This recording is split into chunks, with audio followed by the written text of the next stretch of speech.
Before we run through the teams tonight, I would like to be on the set to be able to know all the football players, coaches, and teams. As a development standard, it's really important.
And now we are back at the 650 round of this area. From Steelbacks side of the evening. Running 50 round starting by 6. Chris Lee. Running 27, keeping with this evening. Sponsored by Euro Rock. With Carl West South. With the 38 to my 6. Nathan Swede. Swede season by Ralph Laura. Steelbacks captain. David Winwood. Running 45, sponsored by Euro. Justin Hill. Number 18, sponsored by Number 13, sponsored by Midnight Steve Chickens. Number 14 to the Steelbacks, George Barnes. Number 5, sponsored by Franchise Hospital, James Sands. 26, sponsored by Randall Alexander, Ben Sanderson. And number 18 to the Steelbacks, George Mitchell. Our scorers this evening by the Steelbacks shares going, and tonight's outliers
Good evening and welcome to the Cinch County Grounds. The Vitality Blast returns here on Tuesday night when the Steelbacks take on the Rapids. Earlier on, David Willey won the toss and the Steelbacks elected to have a bowl first here at Northampton. So it'll be Worcestershire batting first. They'll line up as follows: Brett D'Oliveira, Kashif Ali, Gareth Roderick, Adam Hose, Sikandar Raza, Ethan Brooks, Henry Cullen, Osama Mir, Tom Taylor, Ben Allison, and Adam Finch. And the Steelbacks: Chris Lynn, Vasconcelos, Nathan McSweeney, David Willey, Justin Broad, Safe, Calvin Harrison, George Bartlett, James Sales, Ben Sanderson, and George Scrimshaw. We're powered by Daffabet here at Northamptonshire County Cricket Club. My name is Dan Jadzovic, joined by Steelbacks two-time winning assistant coach Phil Rowe, and the man that knows everything about county cricket, Aaron Viles. Aaron, how are you, my friend? Have you been researching and you've got your notes prepared for this fixture? I absolutely have, Dan. Yeah, great to be back. It's been a while, actually, since joining you two here on Steelbacks TV. So, yeah, very, very excited for this one. Two good teams, of course. Northamptonshire looking to make it 6 wins on the spin. This should be a great game of cricket. Absolutely. And Rowie, you were over at New Road for the reverse fixture a couple of weeks ago. Are you expecting a little bit of a better performance from the Rapids here at the Cinch County Ground, or a continuation from that performance? That was a poor performance, particularly with the bat and a little bit in the field and with the ball as well. But the batting was well below par in a run chase there. They just kind of lost their way early on. Great bowling in the power play from Willey and Sanderson. We've said that a few times this year, haven't we? But on that occasion, that kind of dented Worcester and they never got back. And Steelbacks won by 100 runs on that occasion. I expect it to be a lot closer this time round. I was a bit disappointed with the spin options, and maybe not the options, but the performance of the two spinners, Osama Mir and Sikandar Raza, both, very well thought of in the game, international cricketers. I think they'll have a better night tonight. Good toss to win, I'd say that, with a little bit of rain around potentially. Chasing is always a good thing to do if you think that Duckworth Lewis might take part. So I expect, to summarise that, I expect Worcester to bat better and post a decent number and make a better fist of it. I think it'll be closer. Steelbacks, for me, strong favourites, though.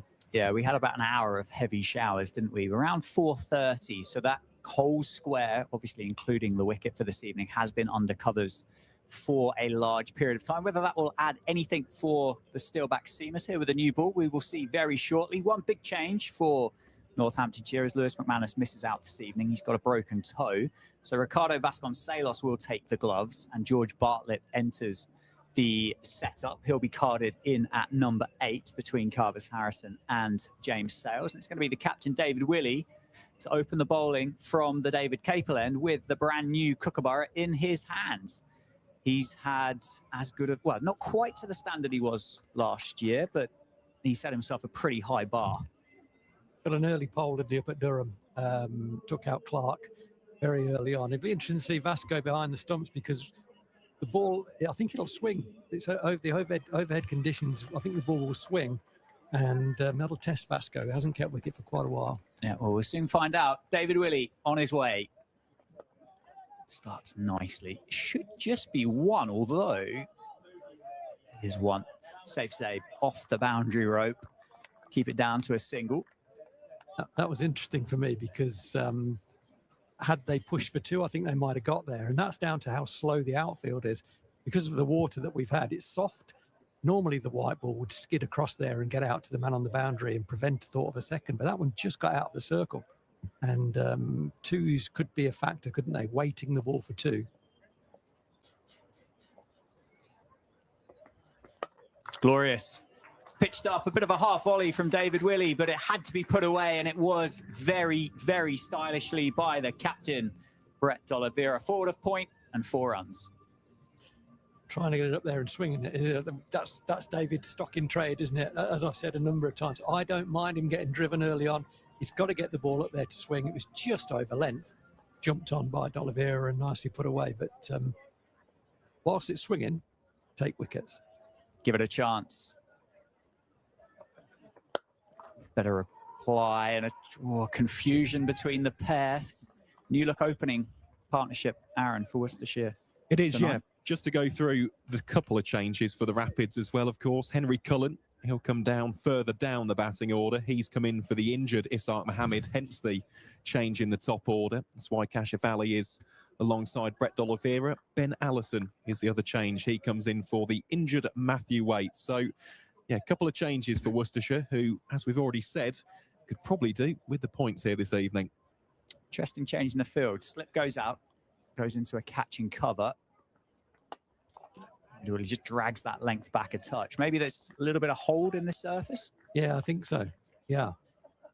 David thinking the ball will go squarer off the bat, meaning it's getting slower onto the bat, therefore go squarer off the face of the bat. So the cover fielder out and third man inside the circle. Good length that from David Willey. Yeah, just dragged it back a touch, isn't he? Just to potentially exaggerate that hold that may be there in the surface. I should say it's been undercover for about an hour and a half. It did rain pretty hard here in Northampton earlier on this evening. Again, dragged back a touch. D'Oliveira can't do much with it. It's 5 off the first 5 deliveries this evening. Nice crowd in. Feels like a strange night to have a blast game, doesn't it? A Tuesday night. Crazy. I mean, it's crazy. Right. And that's reflected in the crowd. It's a decent crowd for a Tuesday night, and that's it's that decent because of the Steelbacks run. But come on, let's play on a Friday night, surely. Final ball off the first over. D'Oliveira uses his feet. Lovely shot. Guides it past Scrimshaw at short third man. Runs away for 4. 2 boundaries in the over. The Rapids underway. They're 9 for no loss. Last ball of the over there, and there'd been 3 dots. So D'Oliveira just advanced down the wicket, and David Willey just pushed the ball across him. I think he was trying to get it more into the thigh pad area, and it would run away square for a single, but it went across the right hander, and he tucked into it and played it very nicely, missing the third man who was in the circle, and it's always going to be 4. Ben Sanderson, the evergreen Ben Sanderson, to open the bowling from the Lynn Wilson centre ends.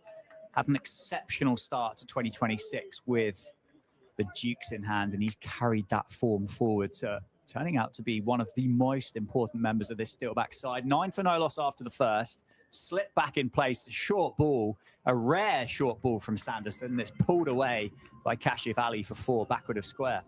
It was a surprising ball, wasn't it, from Ben Sanderson? It looked like, from his action, it looked like he deliberately, it wasn't a drag down. I think he banged it in with fine leg inside the circle. It was a strange delivery. I mean, maybe there's it'd be interesting to know what the analyst has fed in about Kashif Ali. He is a man who likes to play his shots, and if you're going to bang it in short, you've got to get it more over middle and off, and that was kind of over leg stump, and it was helped on its way for 4 too easily, really. Now, as well put away by Kashif Ali. Gets his first boundary of the evening, takes the score up to 13. Back of a length again, and nicely timed. My memory served me right, Aaron, that Kashif Ali had quite an exciting innings here a couple of years ago in the Blast. Yeah, he did. He's had quite a few, though. Just going back to what Rowie says, he's definitely a player who loves to be expansive early doors. And that's why I was a little bit surprised with that, because one of his real strengths is that area behind square. He's someone who loves the pull shot and the hook shot. So unless Northants are going to push fielders back there and protect that region of the field, I don't think that's the necessary ploy to Kashif. Here we go. Bit straighter, bit fuller. Could be 2, is 2. Confusion here between the pair. And a wild throw, a rare wild bit of fielding by Nathan McSweeney. I think Kashif Ali might have been struggling there at the keeper's end. Yeah, he went the wrong end, didn't he? There was confusion in the running between the two of them. D'Oliveira is a good runner between the wickets, both in terms of his speed and his judgment. He can run you ragged. And I think Kashif Ali was on a different script there. Going to have to do well to keep up. Changing the field again. Slip comes out straight away, goes into a mid-wicket. Off cutter from Sanderson. Play and miss from Kashif Ali. Yeah, he's a very attractive lad. It's one of those, unfortunately, from a Northamptonshire perspective, which is obviously where I come from, is I really like watching Kash Ali bat, apart from when he's playing against the Steelbacks, because he is the very modern player, isn't he? And he does it very stylishly. It's not all about slogging it. He plays authentic cricket shots. Yeah, very still at the crease as well. Go on, what were those numbers? Well, to be honest, I was actually going to to just say about that, he actually trialled for Northamptonshire. I'm not sure that people actually know that about Kashif. He trialled at a number of teams, actually, before settling at Worcestershire. So also had stints with the Essex 2s, the Kent 2s, the Notts 2s, the Leicestershire 2s. He really did hammer down the door at all these different counties. But I'll tell you his numbers so far this season after this ball. Flicked away off the hip. McSweeney into the action again. Oh, a bit of pressure there on Nathan McSweeney, just not able to pick that one up clean. Fortunately, no further harm done. It's the end of the over, the second. It's 16 for no loss. Yeah, so this season, 112 runs with a strike rate of 128.73. So currently, as of this game, Worcestershire's second leading run scorer behind Sikander Raza. So definitely the danger man, I suppose, at the top of the order. I mean, Northamptonshire will be looking to get him very early doors, try and expose that middle order as quickly as humanly possible. But mentioned there about the strike rate, 128. So he is someone who can definitely muscle it a lot more than that. Yeah, he is. And actually, the 128 is very interesting because he is the danger man. And he's the guy that you want him striking at 145, really. It probably is reflected in the way that Worcester have batted on occasion. That's gone straight up off the outside half of the bat. There's fielders coming underneath it. Scrimshaw takes the catch. Good catch. David Willey gets the breakthrough. It's a good catch. Gets the danger man. Kashif Ali departs the Cinch County grounds for 8 runs to his name. And the Steelbacks have got their first this evening. There was a bit of a non-verbal communication between the fielder at point. I think it was James Sales and the fielder, George Scrimshaw, who actually ended up catching that. He was at short third man. The ball was in the air a long time. They had a kind of after you, Claude moment between the two of them. They were almost nodding at each other. It's yours? No, it's yours, I think. And Point was right. It was always George Scrimshaw's catch. He made a bit of room to his right, maybe about 10, 15 yards, and took it very nicely. He's a good catcher of a cricket ball, George Scrimshaw, and that was not easy. He made it look fairly comfortable, but it's swirling around, that ball spinning like a top, and he got a good wide base and caught it very comfortably. That's a big wicket. Yeah, big breakthrough in the power play and a good catch. As you say, there's a strong cross breeze this evening, which will explain some of the weather that we've had here in the Midlands, and it would have just, as you say, spun, but then also just drifted back in towards George Scrimshaw. So it was forever not the catch for Point, wasn't it? It was always going to be George Scrimshaw's. New batter in at number 3 for the Rapids, Gareth Roderick. Those of you that tuned in to Steelbacks TV during the county championship will remember the damage that Gareth Roderick did here a couple of weeks ago. But David Willey, white ball in hand, slipped back in place and beats the outside edge first up. Yeah, these two played a bit of club cricket together, actually. Gareth Roderick played just down the road at Old Northamptonians, which is David Willey's home club. Gareth played in the Northants League for a team called Old, a lovely cricket club just outside Northampton on the way to Kettering, and scored about 5 million runs in a season there in Division 5. Snapped it by the ONs, but he was overseas at the time. He's now English qualified. Good start from David Willey. 3 excellent deliveries at the start of his second over. Yeah, Aaron, you were here on commentary for that Gareth Roderick innings. I mean, what an exceptional performance that was in comparison to the batting unit. Oh, incredible. Yeah, scored over 150 runs, didn't he? Single-handedly got Worcestershire up to at least a somewhat competitive total with the red ball. So, no, we all know the quality of Gareth Roderick. And you know, it's crazy to think, isn't it, the fact that he started his English career right here in Northamptonshire. Oh, beauty. A big appeal. I don't think the umpire's interested there. Brush the thigh pad on first viewing, and a late appeal from David Willey. Yeah, it was clearly not out from the appeal, wasn't it? Didn't convince anyone. Yeah, I'm often asked around the town, why didn't we sign Gareth Roderick? Well, he was overseas at the time. And he wasn't going to push out any of our overseas first teamers at the time. But he then went down, I think, to play in a similar situation in league cricket in the Worcester region, and did the same sort of thing. Beauty again. It started to swing, isn't it? David Willey at his very, very best here. 5 deliveries. The only thing that's happened in the over so far is the wicket of Kashif Ali. It's been excellent from the Steelbacks captain. This is David Willey at his very best. And it's been 4 plays and misses, hasn't it? Has he landed a bat on one yet? Not sure he has, no. Final ball then of the third. 16 for 1. Calvin Harrison in there at first slip. Vasconcelos with the gloves on. Can David Willey get the outside edge? No. Solid defense from Gareth Roderick to end a wicket maiden for David Willey in the power play here against the Rapids. 3 overs done, 16 for 1. Well, we say it a lot, don't we? But wickets change things. I think, I mean, it's early days, and I hope for the sake of the game that Worcester bat better than they did down at New Road earlier in the comp. But there was a wicket early in the power play then, and when the Steelbacks bowled, and it really did dent Worcester's confidence, and they kind of went in within themselves, didn't keep up with the rate, didn't lose that many wickets, and then lost them in a cluster, and they ended up losing by 100. They need to regroup here. Sanderson continues. Nicely played, nicely fielded. Yes, just George Bartlett at backward point into the team today for the first time in the Blast season. Very well picked up. Last 10 balls have been 1 run, 1 wicket. It's been very, very good for the Steelbacks. That first over from David Willey, you'd say, was on the expensive side, went for 9, and they've dragged it back since then in a very good way. Nicely played. Can't get it past Scrimshaw, though, does take the single. For a big guy, Scrimshaw's a good fielder, I think. I've admired a lot of his work. You'll often find him down at third man, and the ball flies down there off the edge, and he generally gets something on it. And when it's in the air, I'm backing him to catch most things. He's caught some very good catches in his time here. And another one tonight. Good cricketer, George Scrimshaw. Full international honours for England in the white ball discipline in recent years. Slipped back in place to Roderick and nearly into the game. It wasn't really a drive, was it? It was an attempted guide down to Scrimshaw at third man. So let's talk about that particular ball. I mean, it probably nipped away a little bit.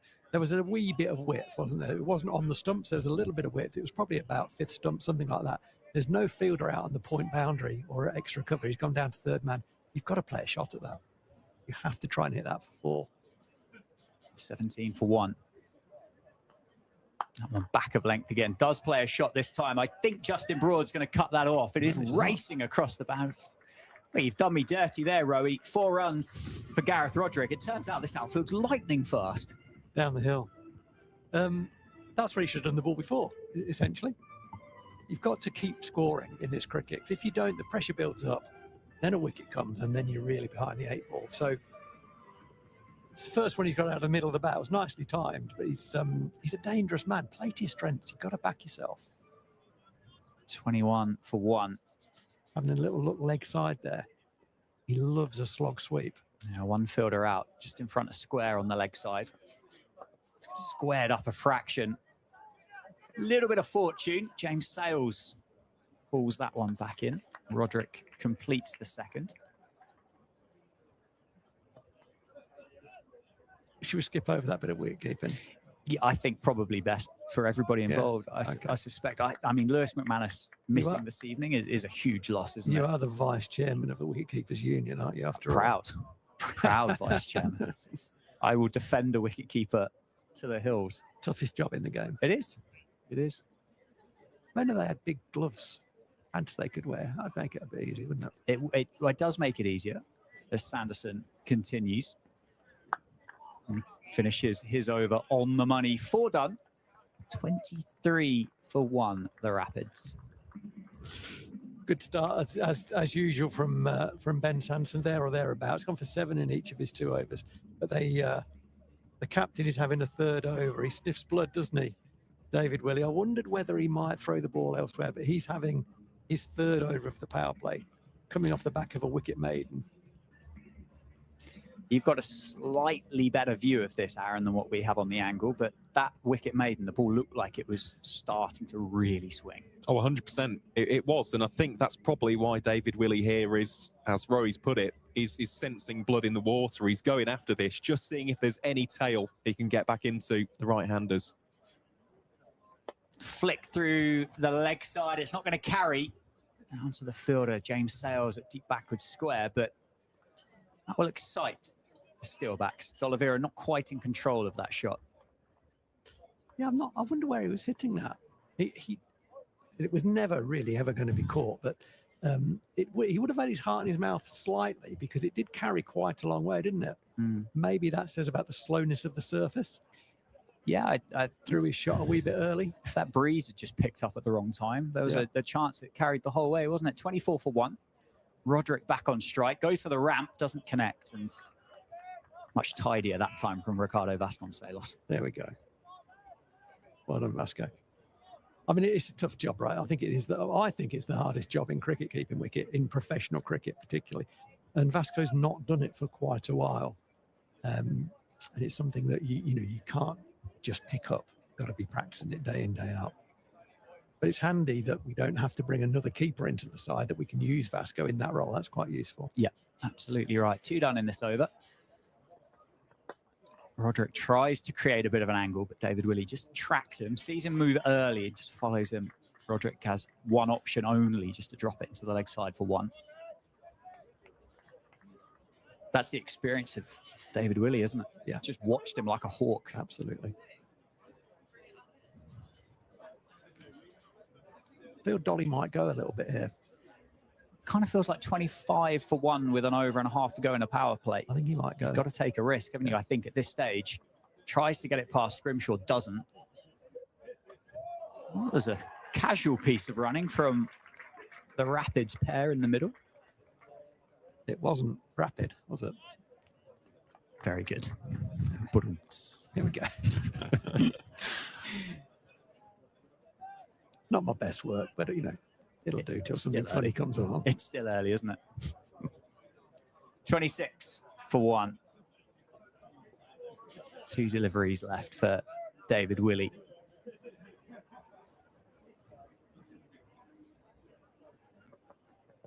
Big appeal for LBW. He would have got himself in line. Umpire immediately walks away. Maybe done on the swing. Just missing leg stump. Just looking, has he given runs there, actually? I haven't seen a signal. Yeah. He's We given must have runs, hit it, right? Or he's forgotten to give leg byes. It was a very confident appeal, wasn't it? I was interested in the keeper's position. He didn't move, which tells you it probably wasn't sliding down the leg side. May have pitched outside. He might have smashed it into his pad. Final delivery then. Oliveira gives himself a bit of room, tries to get creative. Can't get it past save. Another very good over for the Steelbacks. 5 overs now have been complete in the innings. And the Rapids, having been asked to bat first this evening, are 27 for 1. It doesn't look an easy pitch. It looks like there's a bit of nibble in it. And maybe, as you said earlier on, Dan, maybe a little bit of hold in it as well. It doesn't look an easy pitch. But 27 for 1 off 5, Steelbacks are on top here. And this is something I think that they've got better at over the last couple of years, is really sensing when to put the foot on the throat. And they've done that in the 5 games so far very well. Spotting moments in games, it's a real big thing in T20 cricket. And I think this team is emerging as a team who are very, very good at that. When is the time when we really go, when we need to absorb some pressure, or when we can exert pressure back onto the opposition? Yeah, getting to be quite a savvy bunch of Steelbacks as James Sales into the attack to round out the power play. Pace on. Roderick can't get it past save. What a start to the blast James Sales is having this year, Mr. Vars. He certainly is, yep. 13 wickets for James Sales. He is Northamptonshire's leading wicket taker in the tournament. And you just look at the past few games, took 3 for 28 in the 100-run win against Worcestershire and 5 for 21 against Gloucestershire. Up over the leg side, gets enough of it. Couple of bounces, 4 runs for Gareth Roderick. Goes into the 30s now for the Rapids. Moves to 12 himself. Good bit of aggression shown at the end of the power play. I wanted aggression, I got aggression. It wasn't the prettiest shot you'll ever see Gareth Roderick play. He won't care about that. It was a shot that sort of described where they are in the game, i.e. behind any sort of decent rate. So he was going to play a shot almost wherever that ball was. What he did do really well is he committed to it. You pull out of that shot, go straight up, caught mid-on, but he did commit to it. Sales maybe under a bit of pressure. Roderick tries to give himself a bit of room, and Sales exceptionally well bowled. Is he? How far up the leader table is he for the wicket takers in the competition? He was top after the 5 for. He isn't at the minute because Dwan Janssen at Gloucestershire has got 16, but he is certainly up there with regards to the Central and West group as it is, which of course these two teams are firmly entrenched in. Roderick goes early. Big appeal for LBW. It's just going to be 1 added to the target. I think Roderick's got himself outside the line of off stump, and he's hit it by the looks of it, which normally is a good sign not to give an LBW, isn't it? We're not having LBWs tonight, or leg buys even. That looked for all money straight off the bat. We're a long way away. Umpire Rowie fuming. 2 overs to go in the power. Sorry, 2 deliveries to go in the power play. I'm asking the question if I'm a bowler there, that's for sure. 32 for 1, 2 to go. D'Oliveira gives himself room, and brilliant Yorker by James Sales, just in Broad. I think Broady got himself into a bit of 2 minds as to how he should have picked that ball up, and ended up putting it up on the half volley and not able to get rid of it. But 33 for 1, 1 delivery left in the power play. Is there a better fielder in the country than Justin Broad? All-round fielder. He's very talented, isn't he? Justin Broad. A great catch up at Durham. Over the offside. Stylish. Stylish by Roderick, but well, I think this outfield's going to play tricks on us all day, isn't it? That plugged, didn't it? Brilliant by David Willey to cut that down. It was just 2. Played it with a 9-iron, bit of backspin on it, plugged in the outfield. End of the power play, 35 for 1.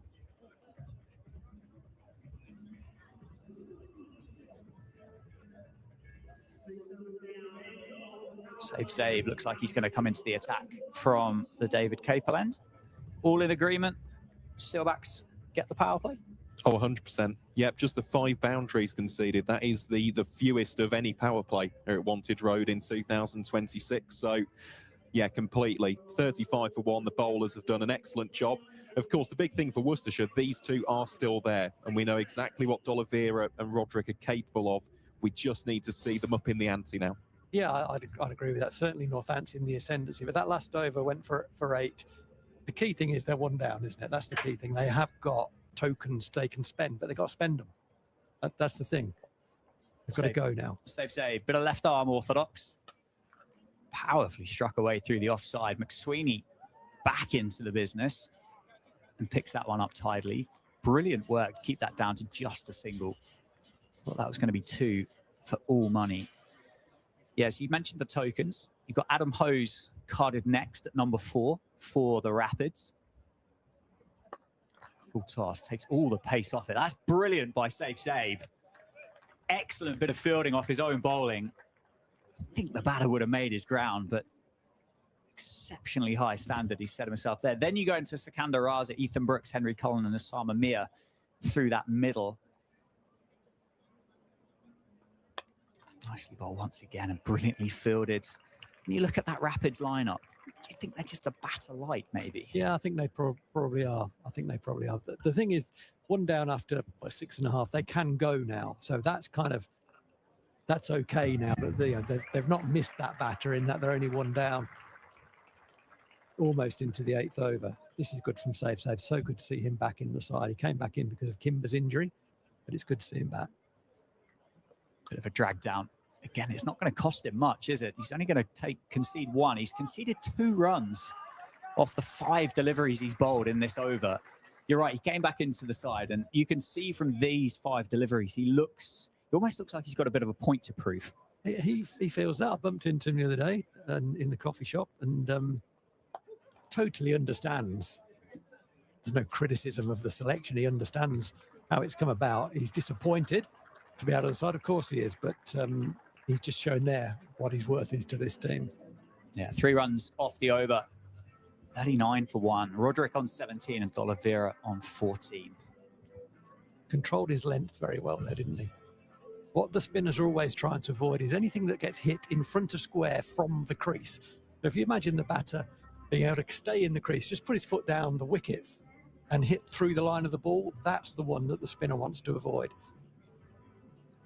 Yeah, well, this is going to be interesting. Carvin Harrison, leg spin on a pitch that's just offering a bit of hold for the seamers, a bit of stick. comes into the attack. He's going to have the fielders out on the leg side boundary. Long on, deep mid-wicket, deep backward square. Started the season very well, didn't he? And it's just kind of faded off a little bit. But this feels like it's tailor-made for him. Catch. Oh, straight back past him. Again, he might have got a fingertip on that. It's not going. We'll concede 2. Yeah, I think there's an example there. Just a little bit of hold, and the shot was more aerial than Gareth Roderick would have wanted. It's like changing the field. David Willey's going to drop down to long off, and Justin Broad into the 30-yard circle. Just pulled away off a bit of a drag down. Sales, can he go keeper's end here? There's a chance if it's a good throw. Slightly wild. Always going to the long end, but so D'Oliveira certainly running his partners a bit ragged at the moment. He is rapido. He is rapid. So 4 runs off the opening 2 deliveries for Harrison. Very well bowled. Pitches is up. So there, Gareth Roderick will think he's missed out there. He's got to miss extra cover in the bowl. There's a decent gap there, 20 metres. Got to get it in that hole. Goes leg side, tries the slog sweep. Can't pick out anybody but Nathan McSweeney, and they're not prepared to risk 2 on the arm of McSweeney. It's like an absolute cannon from the deep.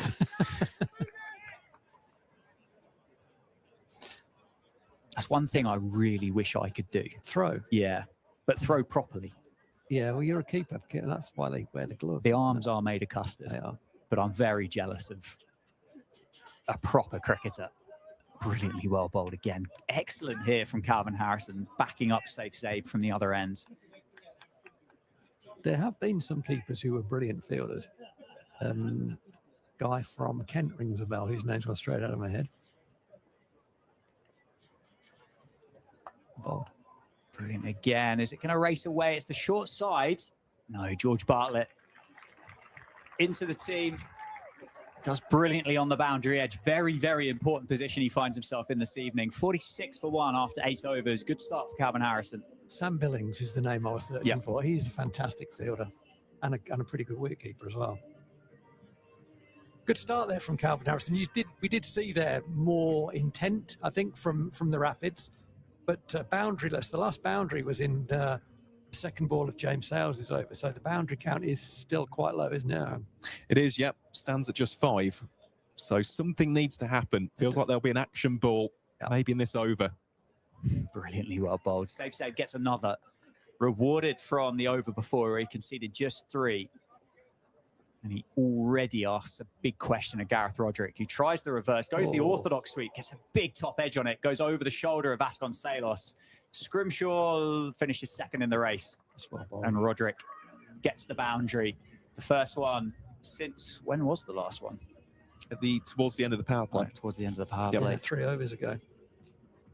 Bit of fortune in the favour of the Rapids at 50 up. You can't have fielders everywhere, can you? And what he did do was he gave it everything, Roderick. Short ball, better this time from Roderick. No worries about chasing that one down. Tried it the first ball of the over and got it the third ball. That's a wonderful cricket shot. Yeah, there was in that shot. There's always an element of premeditation, and Safe helped him by bowling a faster delivery. He'd gone for 4 the previous ball off an outside edge, and really the clever ball there would have been to bowl slower, knowing that the batsman's coming at you. But he bowled it quicker. Gareth Roderick anticipated that and just helped it over Lewis McManus' Vasco's shoulder. Goes leg side this time, puts it in the gap, and it is that horrible short side to the ground for anybody fielding down there. That boundary just gets shorter and shorter and shorter, and it's back-to-back boundaries for Gareth Roderick down towards the coffee van. And for those that are enjoying a delicious cold beverage this evening here at the Cinch County Grounds. 3 consecutive 4s. This is the over. I think we all thought they were going to light the touch paper, and they have done so. Tries to go again. Well bowled, Safe. Does take the pace off it this time. It's like misfield in the deep, which is very sloppy. Allows them to come back for a second. Might even be the captain down there, you know. It is the captain. It is the captain. That's rarer than rocking horse droppings, I think. That it is a rarity, that. Now, can save, get out of the over. It's been good for the Rapids. They're up to 60 now. Roderick goes again. He's got all of it. That's 6. Down towards the chip van. First 6 of the evening. Of course, it goes off the bat of Gareth Roderick. He's raced along. He's 42 now off 29. And this scorecard relatively is looking quite similar, Aaron, to what we saw in the championship. It is, and something which we haven't actually mentioned, going into this game, Roderick had only scored 51 runs this season. So coming in against the side who he's already got runs against, I think has massively helped his confidence. And that sounds quite similar to the championship as well. It does. It does. And let's face it, he has batted magnificently in that last over. There was innovation, there was power, there was enterprise. We said about Worcestershire looking to up the ante, 66 for 1 now. If this 10th over is a good one, could turn into quite a nice foundation for the rest of the middle order. It's over to George Scrimshaw, Rowie, who didn't bowl up in Durham in the last game, which is very unusual. Didn't take any, apart from fielding, didn't take any part with the bat or ball in that game. George Scrimshaw can be expensive. We know that. His economy rate is between 9 and 10, but what he does bring almost always is wickets. And actually, following that over, which went for 20, last over from Save, Northants want to see the back of Gareth Roderick in particular. Yeah, dangerous cricketer. He's at the non-strikers end at the minute, so it's going to be D'Oliveira, who's 16 off 17 as Scrimshaw starts his over. He's slower ball and really tries to hang it outside off stump. I think he tried to get away with that because he saw D'Oliveira move and give himself room. Obviously just was too wide. Yeah, Dolly's quite a short guy, isn't he? So if D'Oliveira's backing away, you don't have to hit the wide line to make it unplayable. You can actually just get it outside off stump, and it's very difficult for him to reach it. Just overcooked that one a bit, Scrimshaw. Yeah, he's going to have to reload and start again. Oh, his pace on this time. That looks quick this evening from George Scrimshaw. I suppose, as you say, he'll be fresh. He wasn't used up at Durham. Probably a bit of an anomaly, that, wasn't it? Was it bigger outfield maybe, which is why the spinners kind of bowled a little bit more? Durham, the ground at Durham does make you do different things sometimes, and that was one of them. But you got to say, defending a low score, captain got that right.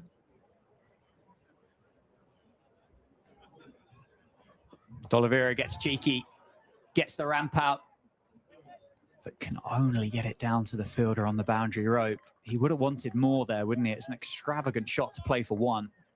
Yeah, he was trying to go sort of over the keeper's head almost, wasn't he? But again, credit to the bowler, because he kind of followed him a little bit, cutting his arms off, backing away, trying to open up the offside. The bowler followed him. Danger man's on strike. 42 off 29 for Gareth Roderick. He's not going to take any prisoners here at all, is he? He smears it through mid-wicket for 4. Blue cross sails here for Gareth Roderick, isn't it, at this stage of the game? Everything's got to go. He moves to 46. That's the length that I don't like Scrimshaw bowling, because it's very predictable. Over the bails, yes, but Gareth Roderick, knowing that, backs away and almost baseballs it through wide. I mean, it's cow corner, essentially. Let's call it what it is. But he struck it very well. Polite. He struck it very well. I was being polite. You can't beat a good cow corner. Still 4. Cow corner hack, or just drops it down for a single through the offside. Moves to 47.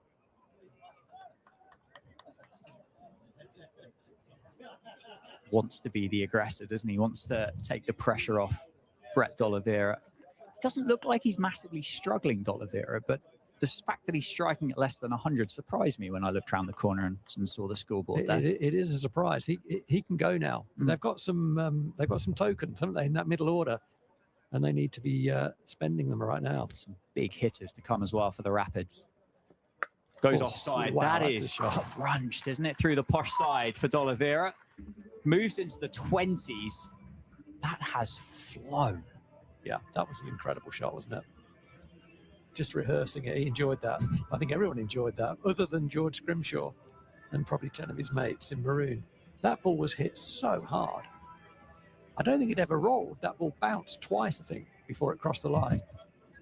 Once was about 40 metres, and then at about 55 metres, and then that was it. 2 bounces, 4 through extra cover. 77 Final delivery of the first 10 overs of the innings.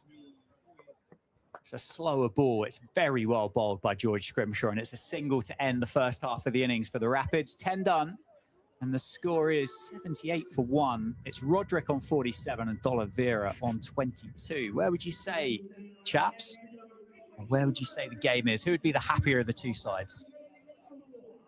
I think Northants would be slightly happier, but it's kind of like 51-49. This has been a good partnership. We're halfway, only 1 wicket down. That's the key thing I'm looking at there. Is it's 78. I think Worcestershire would much prefer it to be 85, 88, something like that. It isn't, but they've only got 1 wicket down, so these guys can both go. They're both in as well, and it's looking like a dangerous partnership. Really is, and in the last 4 overs, they've been going at over 10s, close to 11 runs per over. So you can just see now they've got license. I mean, Roderick has batted exceptionally so far. We've just seen that rifle-like shot cannoned through the offside from D'Oliveira. It's all about now just building a foundation, especially towards the death, because, as we've all said, Worcestershire have got some very, very capable hitters in around about 5 to 7. Yeah, it was a safe save over, wasn't it? The 9th over that went for 20 that really opened it up. James Sales back into the attack, change of ends. Big heave to the leg side. Has he picked him out? He has. Simple as you like for George Bartlett at deep mid-wicket. Gets the captain, D'Oliveira, who just played a glorious shot the over before. Plays a bit of a bottom hand hoik, and it goes straight to George Bartlett, camped on the deep mid-wicket boundary. 2 down. It was kind of in the slot almost, and I think it was off the bottom of the bat. I don't think he got all of that. Tried to get it up and use the breeze, which is going across the ground. Didn't get it high enough off the bottom of the bat, and it carried very comfortably to deep mid-wicket and was very comfortably pouched. James Sales, golden arm.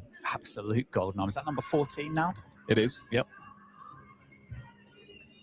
I think it was Calvin Harrison who pouched that. Was it Harrison? Was it? I apologise. He gets himself into pretty key positions, doesn't he? Or in fact, the captain gets him into key positions. He's one of several outstanding fielders in this Steelbacks team, and certainly from my time, we couldn't always say that.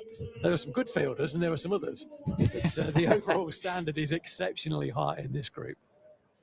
Yeah, they set themselves a very, very good standard. It was Calvin Harrison who completed that catch.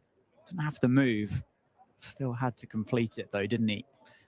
Very good work. Adam Hose in at number 4 for the Rapids. Joins Gareth Roderick in the middle. James Sales in this absolute purple patch. Hadn't really bowled that much in the championship leading up to the blast, and I think a few of us were quite surprised to see him in the lineup in that first game, but what a decision it's been to get him in the team. Very quick down the leg sides. This is as quick as I've seen James Sales bowl in my short time here at the county grounds. In this year's comp, he's certainly slipped himself, hasn't he, at times? And yeah, he goes to that kind of more slingy action. Not looking to really swing the ball with the red ball. He tries to swing the ball sometimes. He can get it through and keeps the stumps in play generally. Love to get a bit of a speed gun out there, wouldn't you, as Hose gets off the mark. He's only going to be 1. He did have to run around James Sales at the end of this follow-through. Good bowling that. Accidentally getting in the way. You're trying to see where the ball's gone and the batter has to run around you. Do you sound like you might have done that once or twice? Maybe. It's possible, isn't it? Phil Rowe, Northamptonshire Premier League cricket. Oh, sorry, Bat. Sorry, Bat. No, I was not. I was never never sorry. apologised. I was never sorry. It was not in the vocabulary for Phil Rowe. Shorter ball. That's gone straight up in the air. There's going to be a chance No, for it's not Vascon going to be caught. No. Oh, Has he caught it? I think Save's taken the catch. That's incredible. I hope everybody is okay. What a catch that is. Vasconcelos went for the dive. He avoided Save. I don't think they collided with each other, but Vasconcelos has, I think, bumped his head on the outfield. And Save's taken a phenomenal catch for a multitude of reasons. 1, because of the height and the way that it hung in the air. 2, because of the hurtling Vasconcelos towards him. What a phenomenal bit of fielding that is. That is an incredible catch from Save. Incredibly brave. I think there was a collision. I think, Vasco's holding his head. I think they did collide, actually, the two of them. And thankfully, it wasn't any worse than it appears to be at the moment. He is still holding his head. safe save running in towards the ball from deep backward square. The keeper, Vasco, running away from the stumps, the ball coming over his shoulder, probably didn't realise that safe save was hurtling towards him at a rate of knots. And we all feared the worst here, i.e. that the ball's going to go on the ground, not worry about the collision. But we got the catch and we got a sort of a brushed collision. But what a catch that was. Big wicket as well. James Sales, 2 in 3 balls. Golden arm James Sales. Just in all of that excitement and confusion, that was Gareth Roderick departing for 47. Just to give you an idea, safe save is currently stationed at the deep backward square boundary. He was finer for that delivery, and he's taken that catch just outside the 30-yard circle. He has covered an insane amount of ground to get underneath that. Sikandar Raza into the middle. James Sales welcomes him back to the Cinch County ground with a Yorker on middle stump. Oh my goodness, what that's up there. That's right up there with the very best. Very happy to say that Vasco doesn't appear to have done any damage to himself. It banged him on the head, so that's not going to hurt him. I think it was a knee or something. I think his knee got stuck in the grass. Ah, okay. That's cut away. What a powerful shot that is, but straight to Nathan McSweeney. Well, we're getting towards the end of this over. I think we're going to need to catch our breath at the end of this set of 6 from James Sales. Of all the things I thought would happen there, do you know, I never thought that ball would be caught.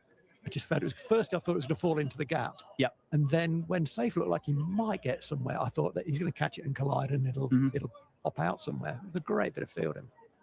Final ball of the over. Very good over for Sales. And continues to be a very good over, doesn't it? Excellent from James Sales. 11 overs have been bowled in the innings now. The Rapids have lost 2 in that over, and it's 83 for 3 with Sikandar Raza and Adam Hose in the middle. Yeah, continuing to be the real golden arm, isn't he, for the Steelbacks? Up to 15 wickets in the competition. As Aaron said earlier, the top wicket taker in the competition is on 16. So that tells you just how well James Sales has done. Someone who hadn't played T20 cricket for a couple of seasons. And, yeah, again, not the only case of credit to the coaching staff who have said, we need this guy in the side and we need him to be on 4 overs. This is his role. Off you go, James. And they've backed him, and he has repaid that. And how? Carvin Harrison back. A leg spin to Sikandar Raza. One of the T20 favourites around the world, isn't he, Sikandar Raza? One of those cricketers that you open up his player profile and you sit there for 15 minutes reading the number of teams that he's played for. So he takes 1 into the leg side. It's been a remarkable T20 career for Sikandar Raza. Certainly has been. Yeah, has played in the IPL, of course, has played previously for Northamptonshire and captain Zimbabwe. So, again, I know we've said this a lot throughout the broadcast, but another key wicket. He is the Rapids' leading run scorer this season. Off your air miles. Nicely bowled once again. They're going to look for 2 this time. That should be a bit more comfortable. Sikandar Raza wasn't flying back first class on that second, was he? Here's what happened there. Adam Hose was definitely looking for 2. Sikandar Raza, not so much. He wants the strike. He wants to take on Calvin Harrison. It's a long leg side, though, this evening here. Shows that with a beautiful first-class cricket forward defence for Sikandar Raza. That's the perfect length there, isn't it? Because if you try and step hit that, it just goes straight up. That's the height from Harrison. Gets it to bounce. Oh, bit of a top edge over the gloves of the keeper. Sanderson just about keeps it inside the rope with a bit of a tumble in front of the members. 2 for Sikandar Raza. Not entirely sure what part of his body Sando stopped that with. The tumble afterwards was a bit slow motion, wasn't it, in the end? But he stopped it. 87 for 3. 2 to go in this Calvin Harrison over. It's been very good so far. Continues to be very good, and they do nick a single that time. Oh, that's a run that should not have happened. What the disappointing thing there is that Sikandar Raza's front foot was down the wicket very early. As a fielder at point, you can get in there because you know it's not coming your way.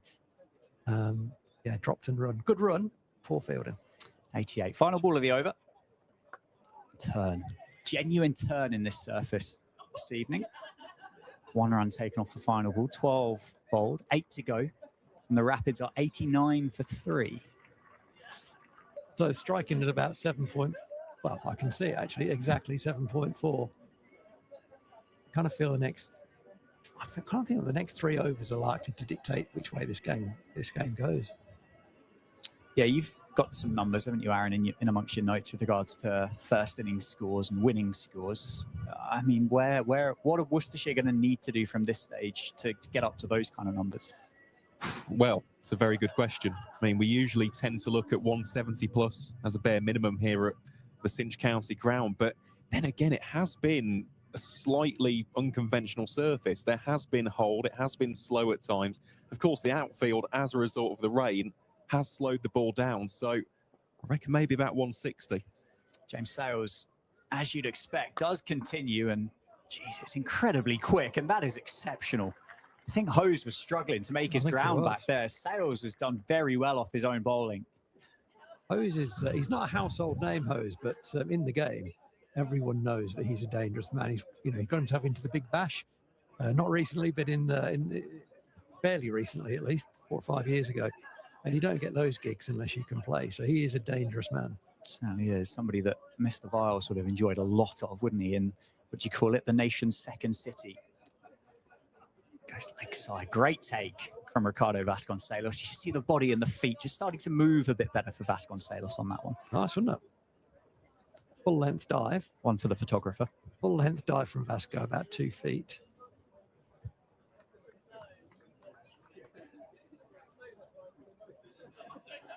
.90 on the board for the Rapids. Hose gives himself a bit of room, squeezes the bottom edge on it, and that's taken a horrible bobble. Wow. Will allow them to come back for the seconds. It's definitely been, not to create excuses, but it certainly feels like that rain shower that we had has done a couple of things to the outfield here, hasn't it? Can't even say that's the old football pitch. That's where the football pitch used to be. Yeah. But the outfield was relayed. Some years ago. About 12 years ago, 10, 12 years ago. 2 for the Rapids, 2 for Hose. That's gone leg side. Won't carry. Should just be 1, and is. It looks like it is raining over the town here. Northampton, hopefully that just skirts past us. Getting pretty gloomy out over towards the west of the ground. 93 for 3.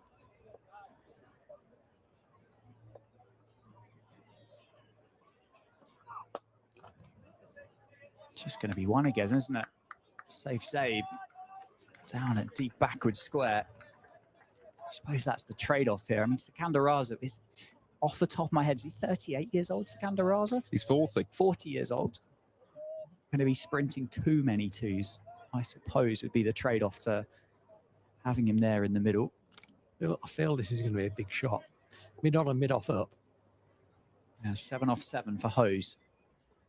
Let's go leg side. It's going to be 5 wides, in fact. That's a real loose one from James Sales. Has sprayed that down the leg side. I mean, Vasconcelos did not stand a chance. I don't think Lewis McManus would have stood a chance there either. Right. That's absolutely right, probably to say that. I think James Sales, like I, and maybe many others, felt this is going to be a big shot, this ball, and he blinked a bit, trying to get it into the pads, and missed the pads by a distance, got his wrist too far one side of the ball, pushed it down the leg side. I say pushed it at a rate of knots, about 80 odd miles an hour, and Vasco had no chance. Can he respond? 2 to go in the over. Into the pads that time. That's where he wanted to be the ball before, wasn't it?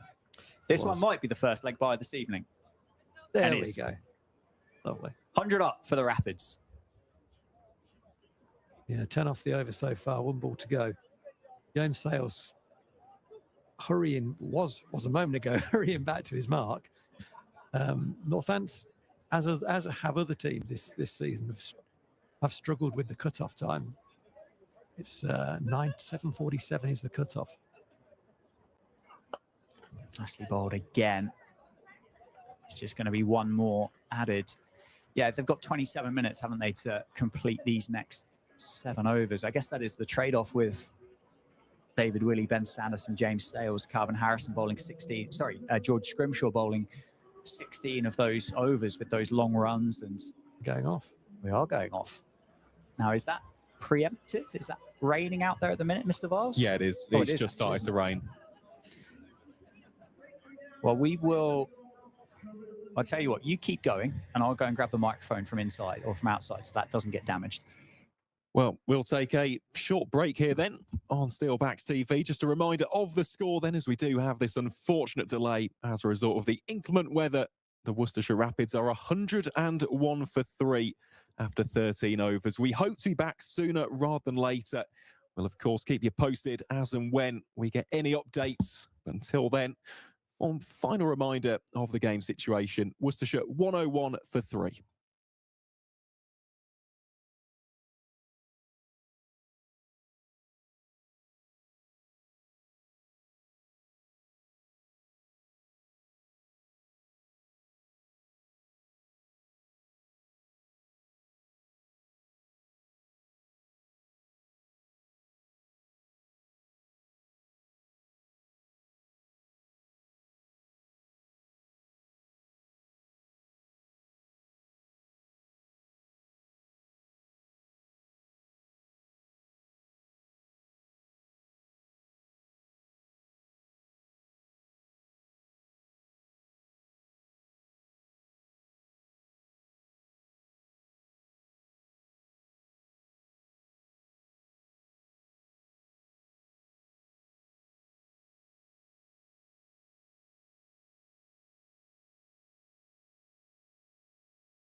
fantastic ground staff.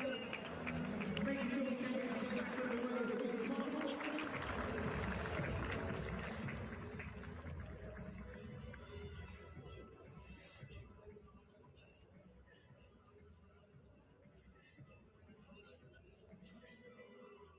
Good evening. Thanks for sticking with us through that rain delay. We are about to get back underway here at the Cinch County Grounds. The Steelbacks hosting the Rapids in this Central and West group for the 2026 Vitality Blast. We've lost a couple of overs from either inning, so we're reduced down to 18 overs per side. The Worcestershire Rapids are currently 101 for 3. It's Adam Hose and Sikandar Raza in the middle for the Rapids. Hose on 7.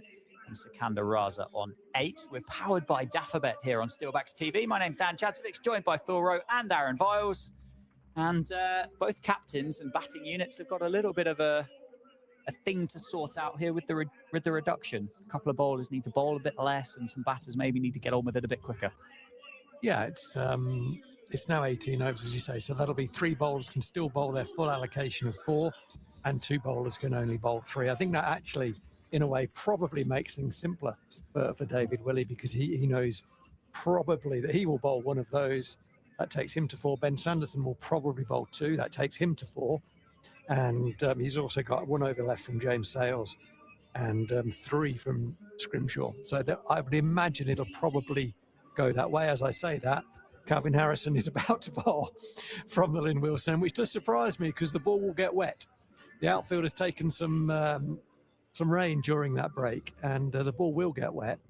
It's slightly easier for the leg spinner with a wet ball than it is the off spinner because of the way they grip the ball, but we shall see whether that has any effect. I'm slightly surprised at that, actually. I thought that the wicket might have been juiced up a little bit. From a Worcestershire perspective, it means those 7 batting tokens they've still got to use, 7 wickets, they only have 5 overs in which to deploy them, so they can go a little bit earlier than they might do. Back underway. Harrison to Raza.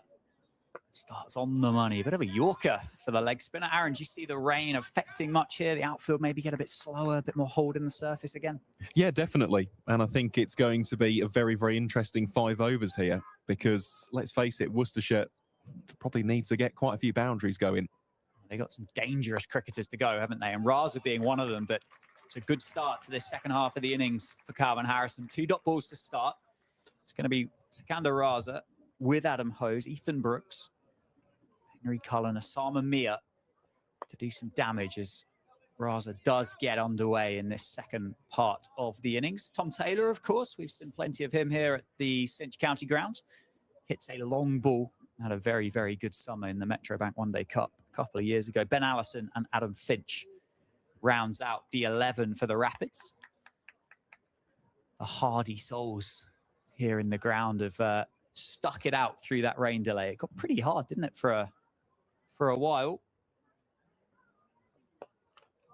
Good over this for Calvin Harrison. I really like the pace he's bowling at. He's just sort of off pace at the moment. It's not like a moon ball. It's not an ultra slow ball, but it's certainly not adding pace. So I quite like that. Let them come to you. That one is a bit quicker and flatter. Slightly more ease for Sikandar Raza. Takes 1 down to deep cover to George Bartlett. So the Rapids at the minute just getting this innings back underway again. No huge risk taken so far. Kind of think they've got to play a shot here. And it's really tough, right? Because in the middle of the innings, I had to go off and now they've got to restart. Very difficult. There is the shot. Goes down the ground. Adam Hose uses his feet, but doesn't get it past David Willey. And it's just going to be 1 to end the over. A very, very good one for the Steelbacks and Calvin Harrison. 14 overs bowled in the innings, so it's just 4 to go now. And the Rapids are 105 for 3. Yeah, that's a tough time for the break there for Worcestershire Rapids, because you can't just come back in and start where you left off 50 minutes ago. Things have changed, haven't they? And you've got to get your eye back in a little bit. So that was a sort of a cheap over. It only went for 4. What Harrison did very well there, he didn't bowl any gimmies. There was no pour, there was no drag down, no short wide balls. We are going to see some seam at the far end. Ben Sanderson's going to bowl one of his remaining 2. He's been impressive so far this summer, hasn't he? Aaron Ben Sanderson with both white and red ball. Certainly has, yep. 7 wickets in the competition so far for Ben Sanderson. I mean, he's just one of those competitors, one of those bowlers who summer in, summer out just continues to impress, whether it is with the Dukes or indeed with the white ball. Just a timeless cricketer.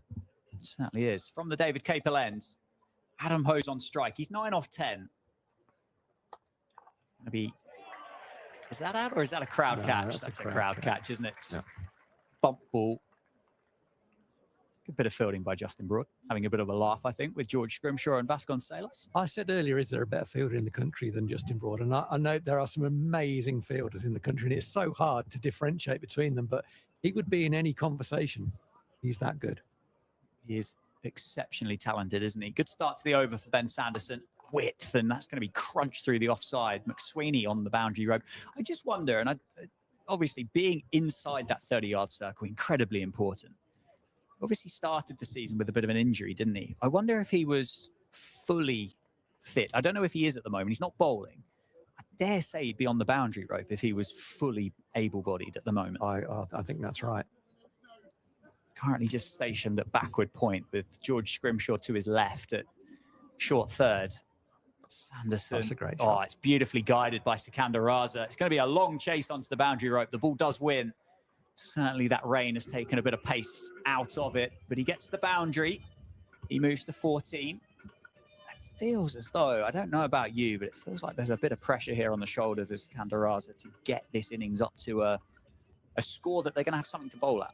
Yeah, he's the overseas, isn't he? He's kind of a run a ball at the moment. Obviously, it hasn't helped, to say, that break in play. Looks like they're trying to keep the ball away from the leg side. The wind is blowing across the ground. Goes pace off, and that is powerfully struck through the offside. Nathan McSweeney, excellent. And it's just one as well. Wow, what a bit of fielding that was. Down in front of the signal box, the supporters club had to cover a lot of ground and just threw himself at it, kind of wore it at the end and keep it inside the field of play. And because of the running between the two in the middle, just down to 1. 1-1-1 for 3.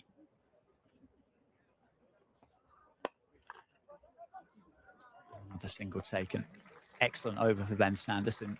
Something you highlighted there, Ro. He's kind of hiding it outside off stump. Yeah, they don't want to go to the cheap side, do they? It's quite a long way to the leg side, but the wind is blowing straight across the ground. It's good over so far. Only 7 off it. Boundary is needed, I think, from the Rapids here. Yeah, 1 to go. The cutoff has been moved to 8:30, so Steelbacks have got a little bit of extra time to play with. That's going to be a wide, a reload for Ben Sanderson, so a handy extra for the Rapids. And we're covered in sunshine. Barely a cloud in the sky. 1-1-3 for 3.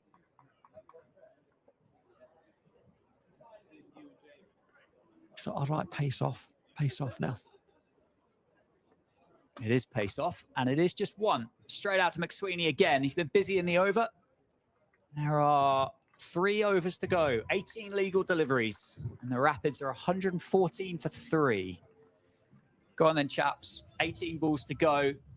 What number are they aiming for at this stage, Aaron? What can they get to? 10 and over from here? That's minimum? I'd say that's bare minimum. If not, you're looking at 12s, to be honest, for Worcestershire. I think so. I think 150 is the number, isn't it? Yeah. It's got to be. Well, that would be exactly 12. 36 extra runs from the remaining 3 overs, because let's face it, this is the death. Obviously, if it was a normal T20, this would be where the death has just started. But, of course, with the reduction, only the 18 balls remaining. David Willey back. 1 for 13 so far for the skipper. Goes Yorker straight away, and there's going to be a bit of World Cup football from David Willey. I don't think he would have got in Thomas Tuchel's side with a first touch like that. Didn't look convincing. He was a decent footballer, actually, Will. He played a bit for the ONs, I think. And he was a decent footballer. As you might imagine, quite combative on the field. Really? I think some of his tackles were below knee height on occasion. But, yeah, he gave that away pretty quickly to make sure he didn't pick up any injuries or retribution. Good start to the over. His final over of the innings. Starts with a dot ball to Sikandar Raza. Goes leg side. It's going to be picked up and helped on its way. Glorious by Sikandar Raza all the way for 6. He stood and just watched and admired it over his shoulder as it's travelled down towards the heavy sweep here at the Cinch County grounds. David's got his line quite wrong there, hasn't he? You know, that it was always going to be 6, even if there had been a fielder there, but there was no fielder within sort of 45 meters of that, and that tells you the bowler's got his line very wrong. It was probably just going down the leg side, and it was sort of helped on its way with a nice sweep from Raza. He does like to hit the ball square of the wicket. Wristy cricketer, Sikandar Raza. We obviously got to enjoy his exploits here a couple of seasons ago, didn't we, whilst he was wearing a Steelbacks jersey. Can David Willey respond? Short ball, helped on its way again. I think we're going to go back-to-back boundaries. We are. It's not 6, it's 4 this time. A couple of bounces for Sikandar Raza. 124 for 3. Yeah, I mean, I don't think Sikandar Raza is a great hooker of a cricket ball, if I'm honest, but that was banged in so short that the pace of the ball when it got to him was not really any problem for him, and he held his shape pretty well, made sure he got a middle of a bat on it. Halfway through the over, 10 off it so far. Raza advances. Really squeezes that Yorker in, takes that single into the offside. So over to Adam Hose. Got a bit of catching up to do, Aaron. He's 11 off 13. Yeah, it's been a strangely sedate start by Adam Hose's standards. It feels like every time he's gone for the shots, it's found the fielder, and he just hasn't had the impetus that we're used to seeing. So imagine here he will be looking on the leg side, potentially out towards deep forward square, if not deep mid-wicket.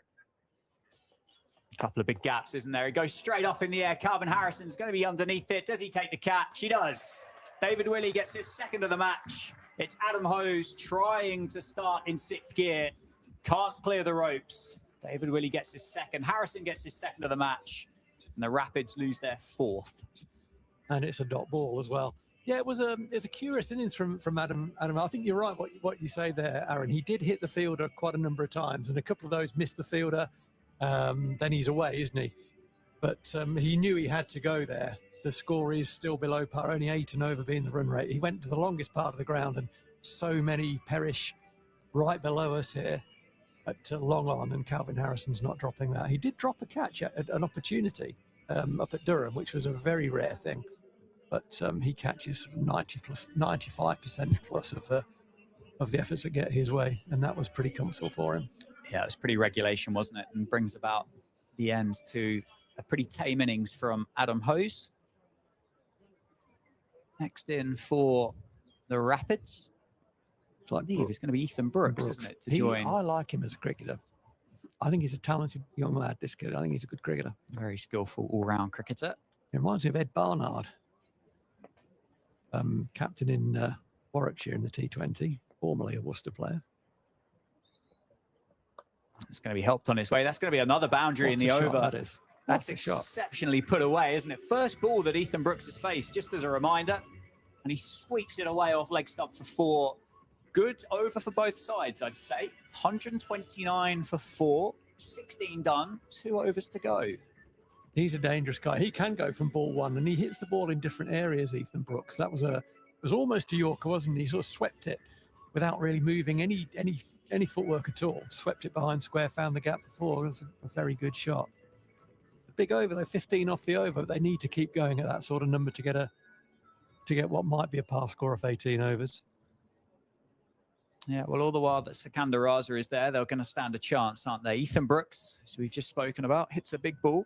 Henry Cullen as well, someone that you know quite well. Well, to be fair, I know both of them quite well. Ethan Brooks, of course, of Nolan Dorridge Cricket Club, and Henry Cullen, mostly of Barnt Green. That's his main club. Also played for Kenilworth Wardens. But just going back to the style of batter that Ethan is, it's something he worked on in the 2023 One-Day Cup. He started getting very wristy, so you can see there the sweep shots. He loves a reverse as well. He really has evolved his game over the years, and, well, it's got him franchise experience now. He went over and played for Sylhet in the Bangladesh Premier League, so certainly someone to watch out for, not only with the bats, but later on with the ball. Yeah, he can bowl. Sanderson to bowl his final over. Low full toss that Sikandar Raza can't get underneath, and it is just the single taken down towards the fielder on the boundary at the David Capel end in front of the members, enjoying this late evening sunshine. You wouldn't have thought we've just lost an hour of play, would you, looking out the window now? No, that's right. Well, I don't like this field. I think we need to get one of these fielders on the boundary. I think short fine leg needs to go on the boundary there, because that's where he's going to try and score, I suspect. Doesn't. Tries that sweep again. That's outside off stump. Good bowling, Ben Sanderson. Hiding it. He's not changed his plan, has he, in these 2 overs that he's bowled so far? He's bowled 8 of them, and they've all been outside off stump. Yeah. Certainly going to be skillful enough to follow a batter if, of course, they move and kind of premeditate that delivery. And if they go too far to the offside, Sando can go behind them. I've seen him do that and bowl people around the legs. 130 for 4. Big slower ball, full toss, top edge. It's gone into the setting sun, and it's 6. And it's a no ball, it's a free hit. Ooh, that would have been close, wouldn't it, to the waist height for Ethan Brooks, but he's dispatched it well. The straight umpire signalled that very quickly and then looked across to square leg, and that's not the protocol. Square leg should call that rather than the standing umpire. Anyway, between the two of them, they have decided it is going to be a free hit. Free hit coming up. Ethan Brooks, 10 off 3, and he's got a freebie. Obviously, could be run out. That's the only way that either pair of these are able to be dismissed in this moment. Goes length and gets hit straight back over his head. Back-to-back 6s. Top of the sight screen for Ethan Brooks. Dispatched. The free hit gets the treatment. Effectively, that's 13 off 1 ball. Well, we said they need to put the foot down, and boy, have they done that. Ethan Brooks has been fantastic, scoring at a strike rate of 400 himself at the moment. I said I liked him. I've seen enough now. Thanks, Ethan. Off you trot. 143 for 4. Still 3 deliveries left in Ben Sanderson's over.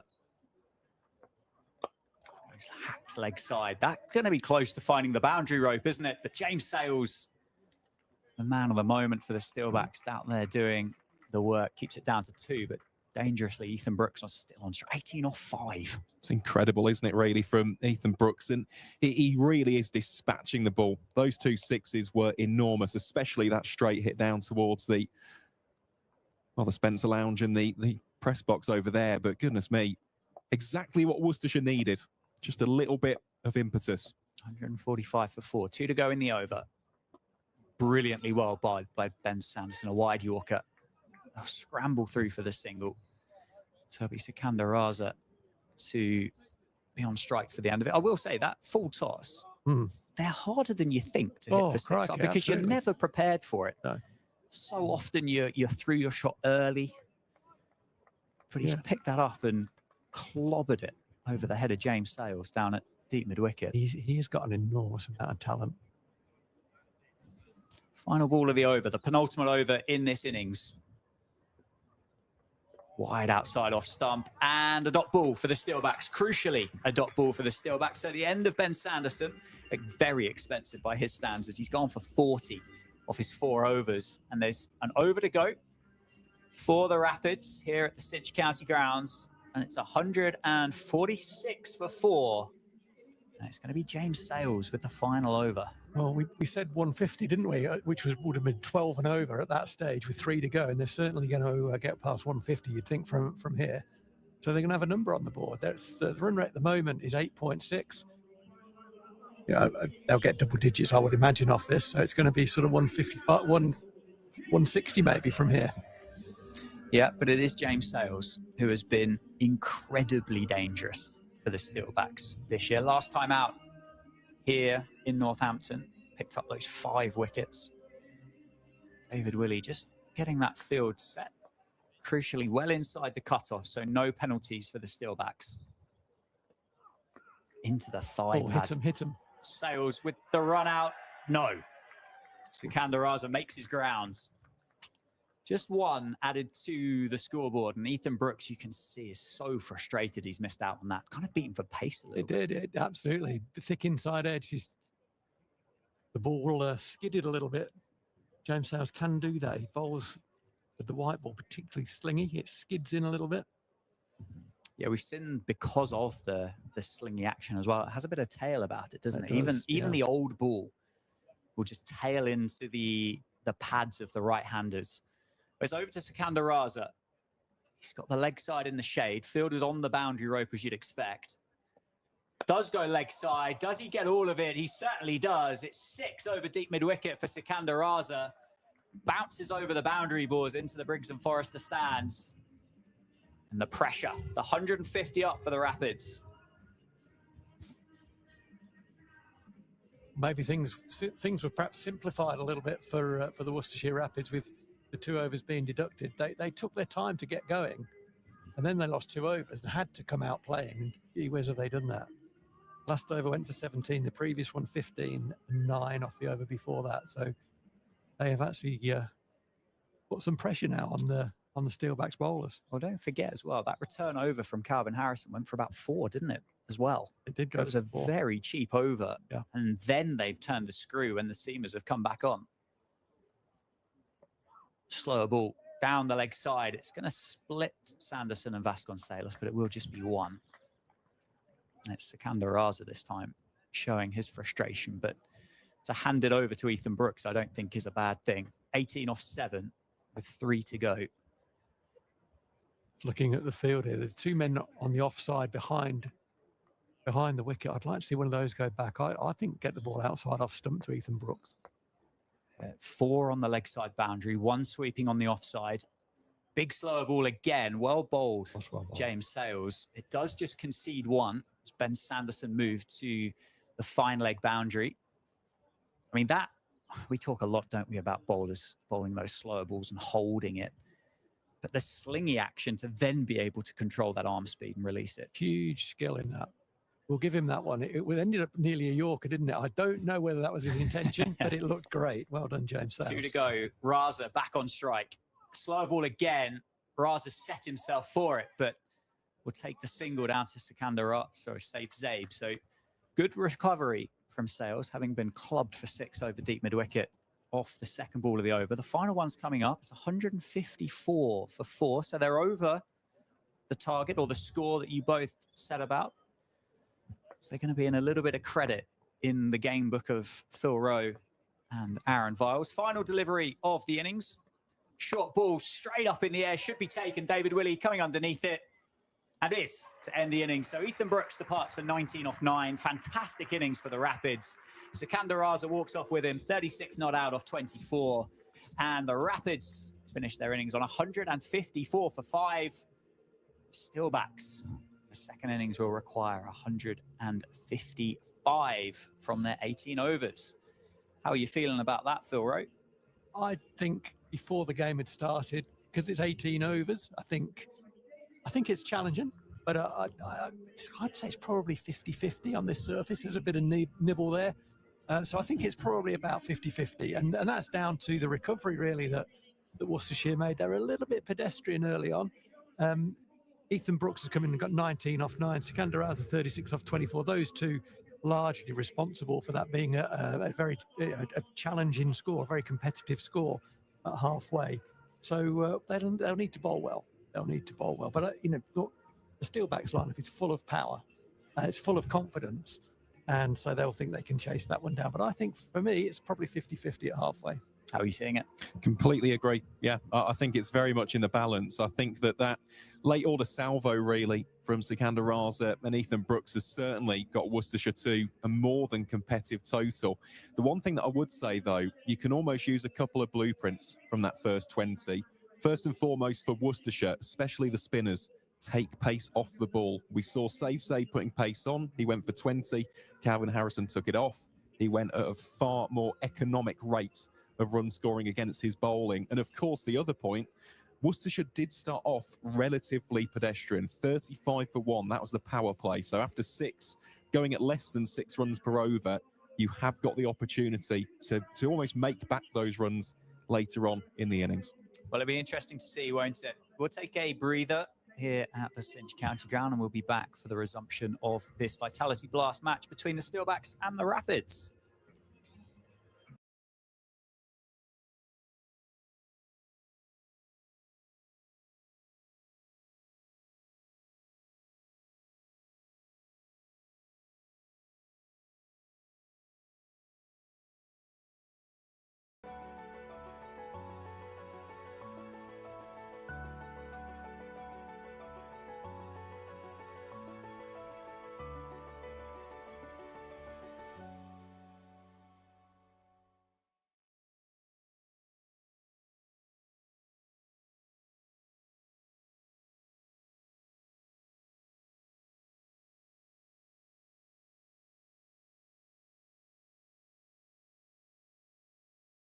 Cinch servicing is now available at over 100 locations for any make, any model, and available to everyone from £129.95. While your car gets sorted, catch up with free Wi-Fi and a frothy coffee. Now that's 5-star faff-free service. To book your next service, search Cinch Servicing.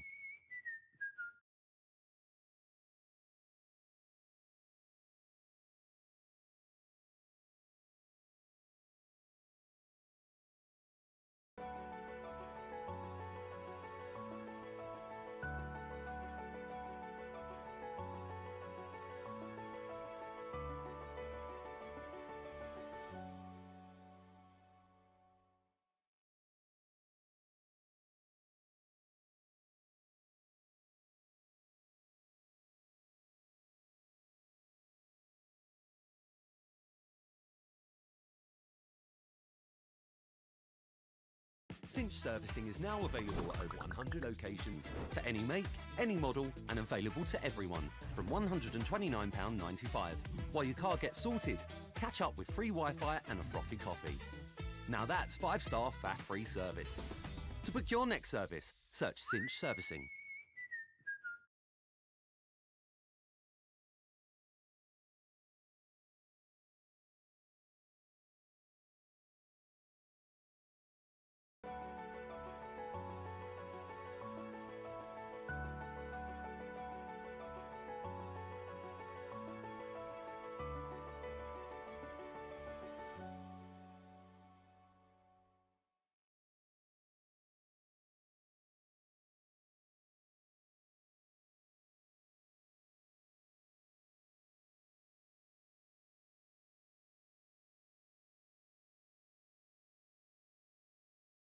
Cinch servicing is now available at over 100 locations for any make, any model, and available to everyone from £129.95.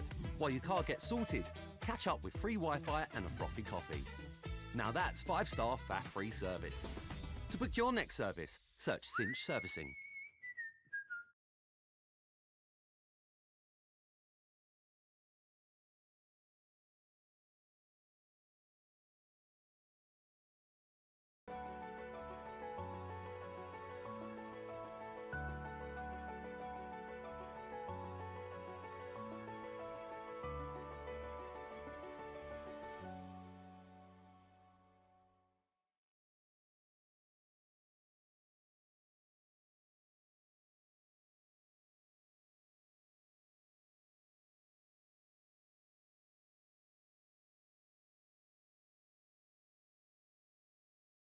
Cinch servicing is now available at over 100 locations for any make, any model, and available to everyone from £129.95.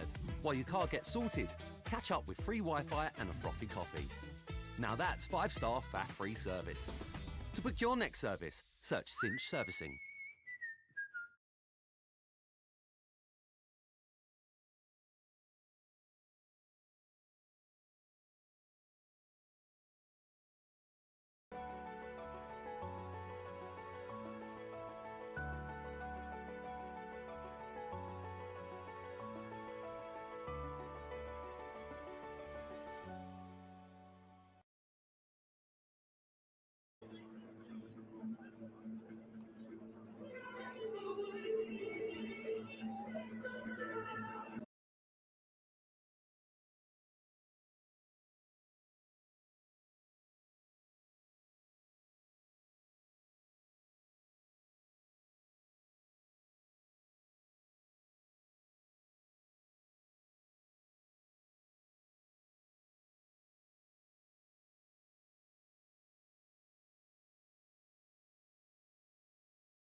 Good evening and welcome back to the Cinch County Grounds.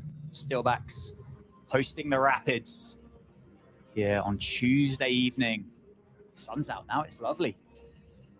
The revised target for the Steelbacks to go and chase down. They did win the toss. They elected to have a bowl first this evening, and they might feel as though that first innings got away from them slightly. They're going to need to chase down 159 here if they're going to be successful against the Rapids. My name is Dan Jadzovic, joined by Phil Rowe and Aaron Viles. We're powered by Daffabet here on Steelbacks TV. Before the break, you both said this was about a 50-50 game. Do you still see it that way? Yeah, I do. Yeah, I think it's, 8.8 is the required rate. As you say, a few have been added on because of the DL, which seems fair enough, doesn't it? So, but this is a very confident Steelback side. So otherwise, I would probably be saying runs on the board. It's probably more in Worcestershire's favour. But I think with the Steelbacks 5 from 5 and absolutely flying, that confidence, that knowledge of how to win games makes it for me 50-50. Well, it's going to be Ricardo Vasconcelos on strike and Chris Lynn at the non-strikers end, with Tom Taylor at the David Capel end with the new ball in hands. You see this being a different power play to what the Rapids put together? This could be interesting. Tom Taylor loves to hoop it back in. And he does exactly that. Finds the middle of Ricardo Vasconcelos' bat, though.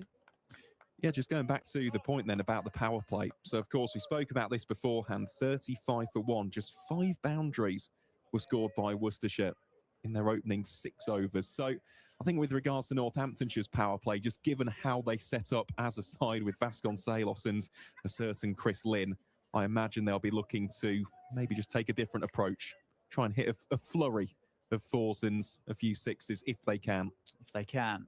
That's the point, isn't it? It's back of a length. It's pulled away. Does it carry? No. Just falls short of Sikandar Raza, stationed down on the boundary at deep backward square. So Vasconcelos gets underway. I think the other thing to think about in terms of that power play was it was under, wasn't it? Yeah. But they did think they were going to bat 20 overs. Correct. Whereas the Steelbacks, no, they've only got 18 overs. So you would expect them to go a little bit harder. I don't know if it's going to be a full power play. With only 18 overs, it might be slightly reduced. We'll try and find that out for you. It might be a ball or two off being a full power play.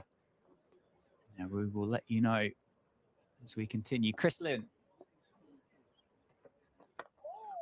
covers that up nicely to start off in some exceptionally good form. Started it off last time out here.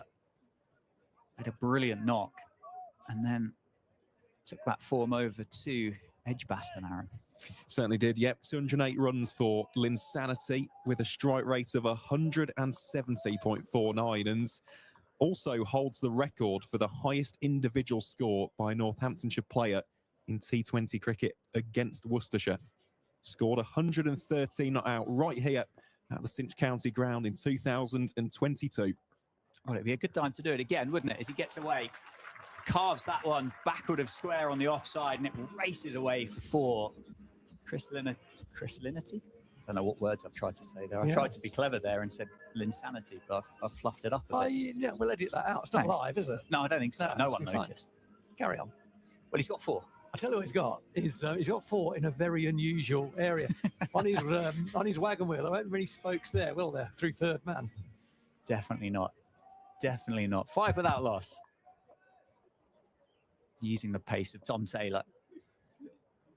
Flew past Osama Mir at short third. Good response. Experienced Tom Taylor on the money. Chris Lynn in fine form. We spoke, didn't we, Rowie, on that last game about the numbers that he's, as a career, he's put for Northamptonshire. Yeah. I mean, they're remarkable. Firstly, he's had an exceptionally good T20 career, but when you take away the numbers that he's got exclusively for Northamptonshire and then those that he's got here at the Cinch County Ground, I mean, they're world-class numbers. Oh, they are. Yeah. Very much similar, and maybe even more so, but very similar to the impact, the role Richard Levy played in the very successful T20 team back in the day. Chris Lynn does that, and maybe even more, perhaps. Change of the field and a change of tact from Tom Taylor. Very well bowled. Dot ball to finish. Goes straight to the fielder there at point. 5 without loss after the first. 4 of them are for Chris Lynn. 1 for Ricardo Vasconcelos. kind of got away with one a little bit there, Tom Taylor. Put deep square out or deep mid-wicket out.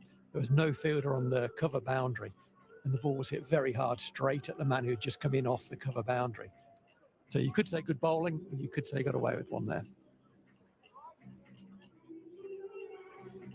I'll say good bowling. I'll say good bowling. Yeah. It's going to be Ben Allison to take the new ball from the David Capel ends. Quite excited, Aaron, to see Ben Allison in action this evening. First appearance of the season for the former Essex man. Here he is. I mean, someone who looks to hit the deck hard, so watch out for that. Short leg side boundary for Ricardo Vasconcelos, something to keep an eye on. Does hit the deck hard and gets crunched through the offside. Slight misfield, good tumbling stop in the end to save a couple of runs. Vasconcelos is able to complete the single. Do you think that pitch got a bit better before the rain? As it was, I don't know whether drying out would be the right word. I guess it probably would be, but felt like the ball was coming onto the bat a bit better before we got to that rain delay. And the outfield, I felt, got a bit quicker as well. Yeah, maybe. Maybe the guys just got in and timed it better as well, getting used to the pace of the ball. I like pace on, though. I think this is good for Chris Lynn. Chris Lynn, one man out on the leg side. The money top of off stump. Chris Lynn, very respectful so far in this power play. He's not a man who works the ball, is he, Chris Lynn? He either blocks it or duck, really. Not duck as in no runs. I mean, duck in the crowd. He's not a man who manoeuvres the ball into gaps for twos, Chris Lynn. Deals in boundaries. Yeah, the subtlety isn't necessarily what you need at the top of the order at T20 game. Waiting for his ball, gets it that time, and it just slides into the, let's call it the thigh pads.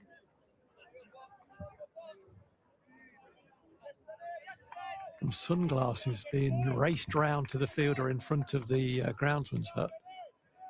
But we know as locals, I'm going to call you a local as well, Dan. Honorary local, that the setting sun does cause problems for the fielder on that side of the ground at this time of night. That wouldn't be the place I'd be volunteering to go and field. No, thank you. In fact, I wouldn't want to field anywhere, to be honest. Not with the speed at which these guys hit the cricket ball. 6 for no loss so far. That is down the leg side. Chris Lynn couldn't catch up. Felt like a bit of a plan there, actually. It's fielded down at deep backward square. Catcher there at short fine as well. I've got no time for that plan. Don't like that at all. You can't bowl a bumper with your fine leg inside this, because anything goes for 4 or more there. He actually kind of got away with it, and it was only a wide. Any bat on that is 4 or 6. Offside. Lynn can't get it past. Fielder there at short cover. But a good start to the over for Ben Allison. On good pace. As you said, hitting the ground pretty hard, isn't he? He is, and this will be interesting actually for Worcestershire because they've actually got Adam Finch as well. So you've got 2 bowlers with a similar bowling archetype. So just something for Northamptonshire to be aware of. Of course, those style of bowlers, though, can also go for some very quick runs. Yeah, you can certainly set yourself up, can't you, against similar bowling types. Chris Lynn tries to create the angle, and it does slide down the leg side once more. Just a sense of frustration from Chris Lynn. Yeah, you just want to get a little bit of glove on that. A little bit of glove, just past the keeper. Happy days. Allison's going to have to reload. He's got a couple of deliveries left in this opening over for him this evening. Steelbacks will be desperate for a couple of boundaries, trying to get this crowd back on side. Doesn't get it that time. Very well bowled. You could feel, couldn't you? Those final 4 overs of that Rapids innings just kind of just hushed the Northamptonshire supporters down a fraction. I thought Ethan Brooks played brilliantly. Yeah. He was the standout, really. And Sikandar Raza, what did he end up with? 36 off 24, so no slouch at all, striking at 150. It was the nature of Ethan Brooks's runs. Yeah, the big 6 over mid-wicket, and then the free hit the ball afterwards was brutal, wasn't it, from a Steelbacks perspective? Chris Lynn gets the single off the final ball of the over. So very, very good over for the Rapids. Very good start to this power play. It's 9 for no loss after 2. Nicely bowled, wasn't it? A couple of wides, but wides are not the end of the world here, so long as those extra balls don't go for any, and that's exactly what Ben Allison did there. Held his nerve, got his line right, nicely finished. Very simple plan, a sort of a George Scrimshaw type plan. Hit the wicket hard, try not to leave the width of the stumps, get it over the bail, splice up the batter, and he largely did that, so credit to him. Good start from Worcester.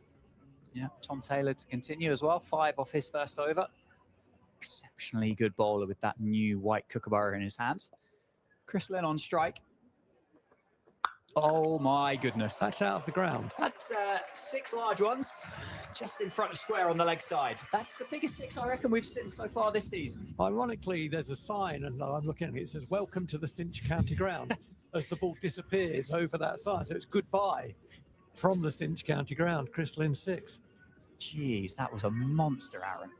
It was. I'd love to actually know the distance of that, because it has sailed over that advertising hoarding, and well, it's quite funny just seeing the fans over there, seeing if they can. That boundary, Aaron. I reckon that boundary is 70 metres. If you look at where the 30-metre circle is, the boundary is 70 metres. There's another 6 metres of outfield behind the boundary rope. Then there's low-level boundary boards. Then there's a walkway. Then there's an advertising board, which is about 25 feet high, and the ball was probably still going up as it went over that. It's gone over 100 metres up. Let's hope there's not a greenhouse in that garden, or was. Goes down the ground this time. Tom Taylor's tried to hide it, and he gets the treatment back into the sight screen, back over the bowler's head, back-to-back 6s for Chris Lynn. Well, just having said Chris Lynn doesn't work the ball, he deals in boundaries. Here he is. 6s change these games. We saw that in the first innings. 6s change games. Power is so important in this game.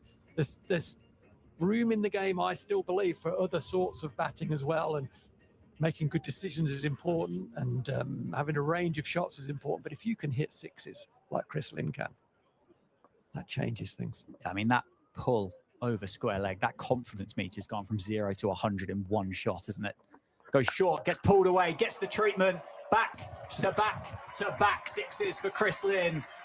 Moves to 23. And this is starting to look quite expensive. I can understand why he bowled a bumper there, because you don't want Chris Lynn standing there and knocking it back down the ground for 6. And he's not the greatest hooker. That was a fantastic hook shot. It was fairly high, maybe not quite as high as Tom Taylor tried to get it. He pulled it well in front of square, and that was as flat as a pancake in terms of a hit, wasn't it?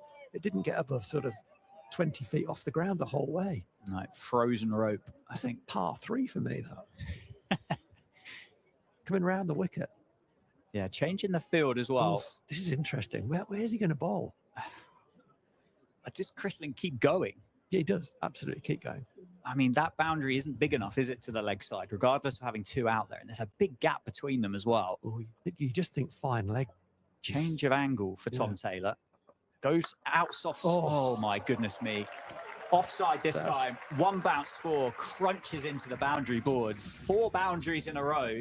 I said that these two needed the crowd back on side, and they've done that. Everyone's woken up, haven't they? I mean, Tom Taylor's a brilliant cricketer, and I think it was an error. I'll tell you, I think it was an error that Northants allowed him to leave when he went. It was a contract thing. I think it was the wrong decision. He is a good cricketer. That was a poor bit of bowling.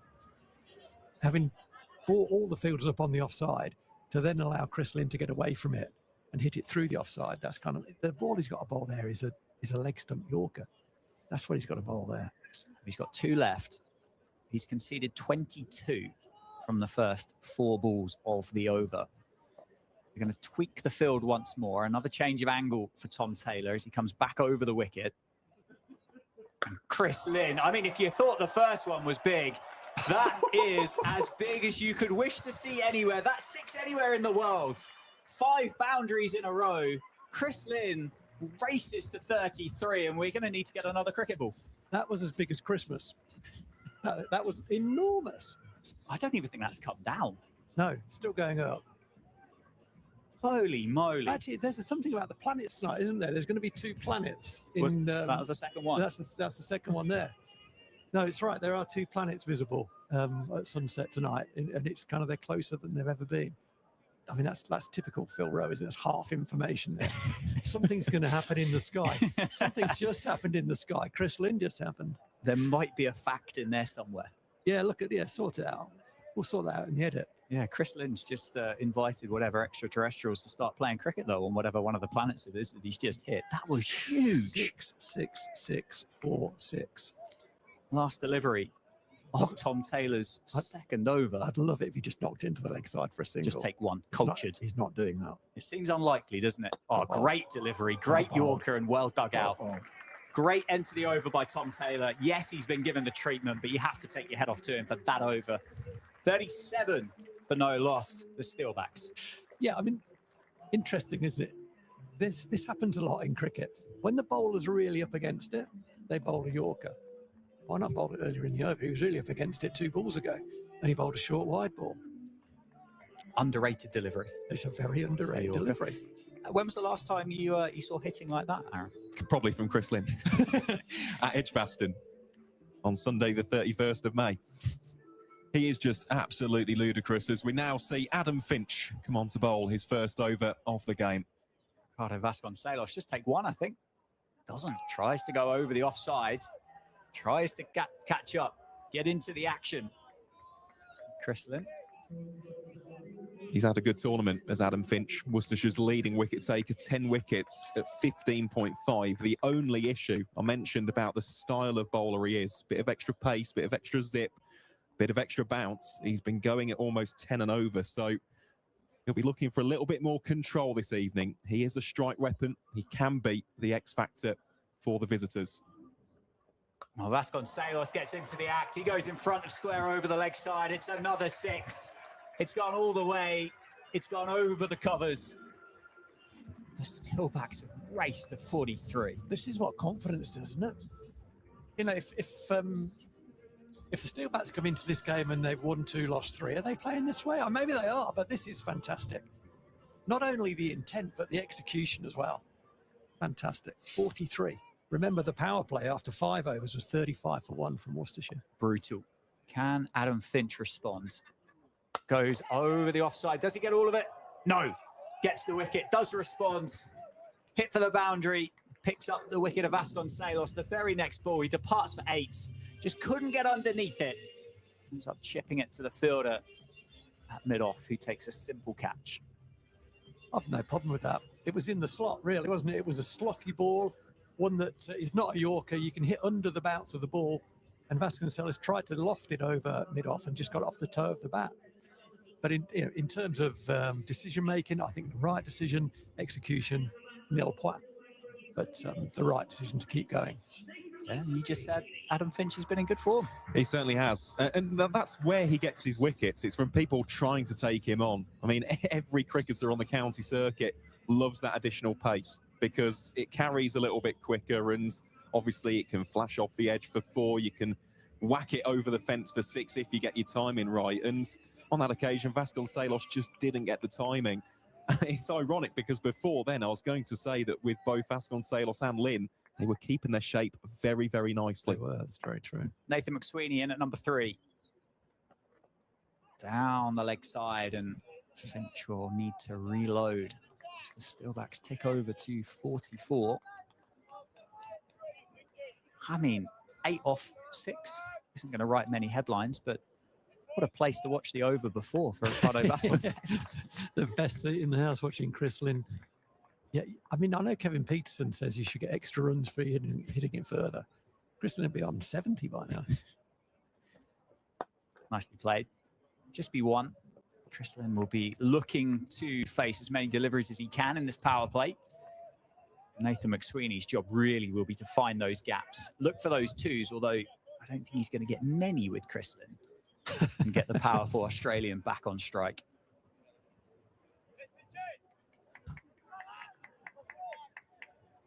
So the 2 fielders outside of that 30-yard circle, for reference, are going to be at deep backward square and deep mid-wicket. So a slight change in the field for Worcestershire. If Chris Lynn goes leg side, it will be into the breeze.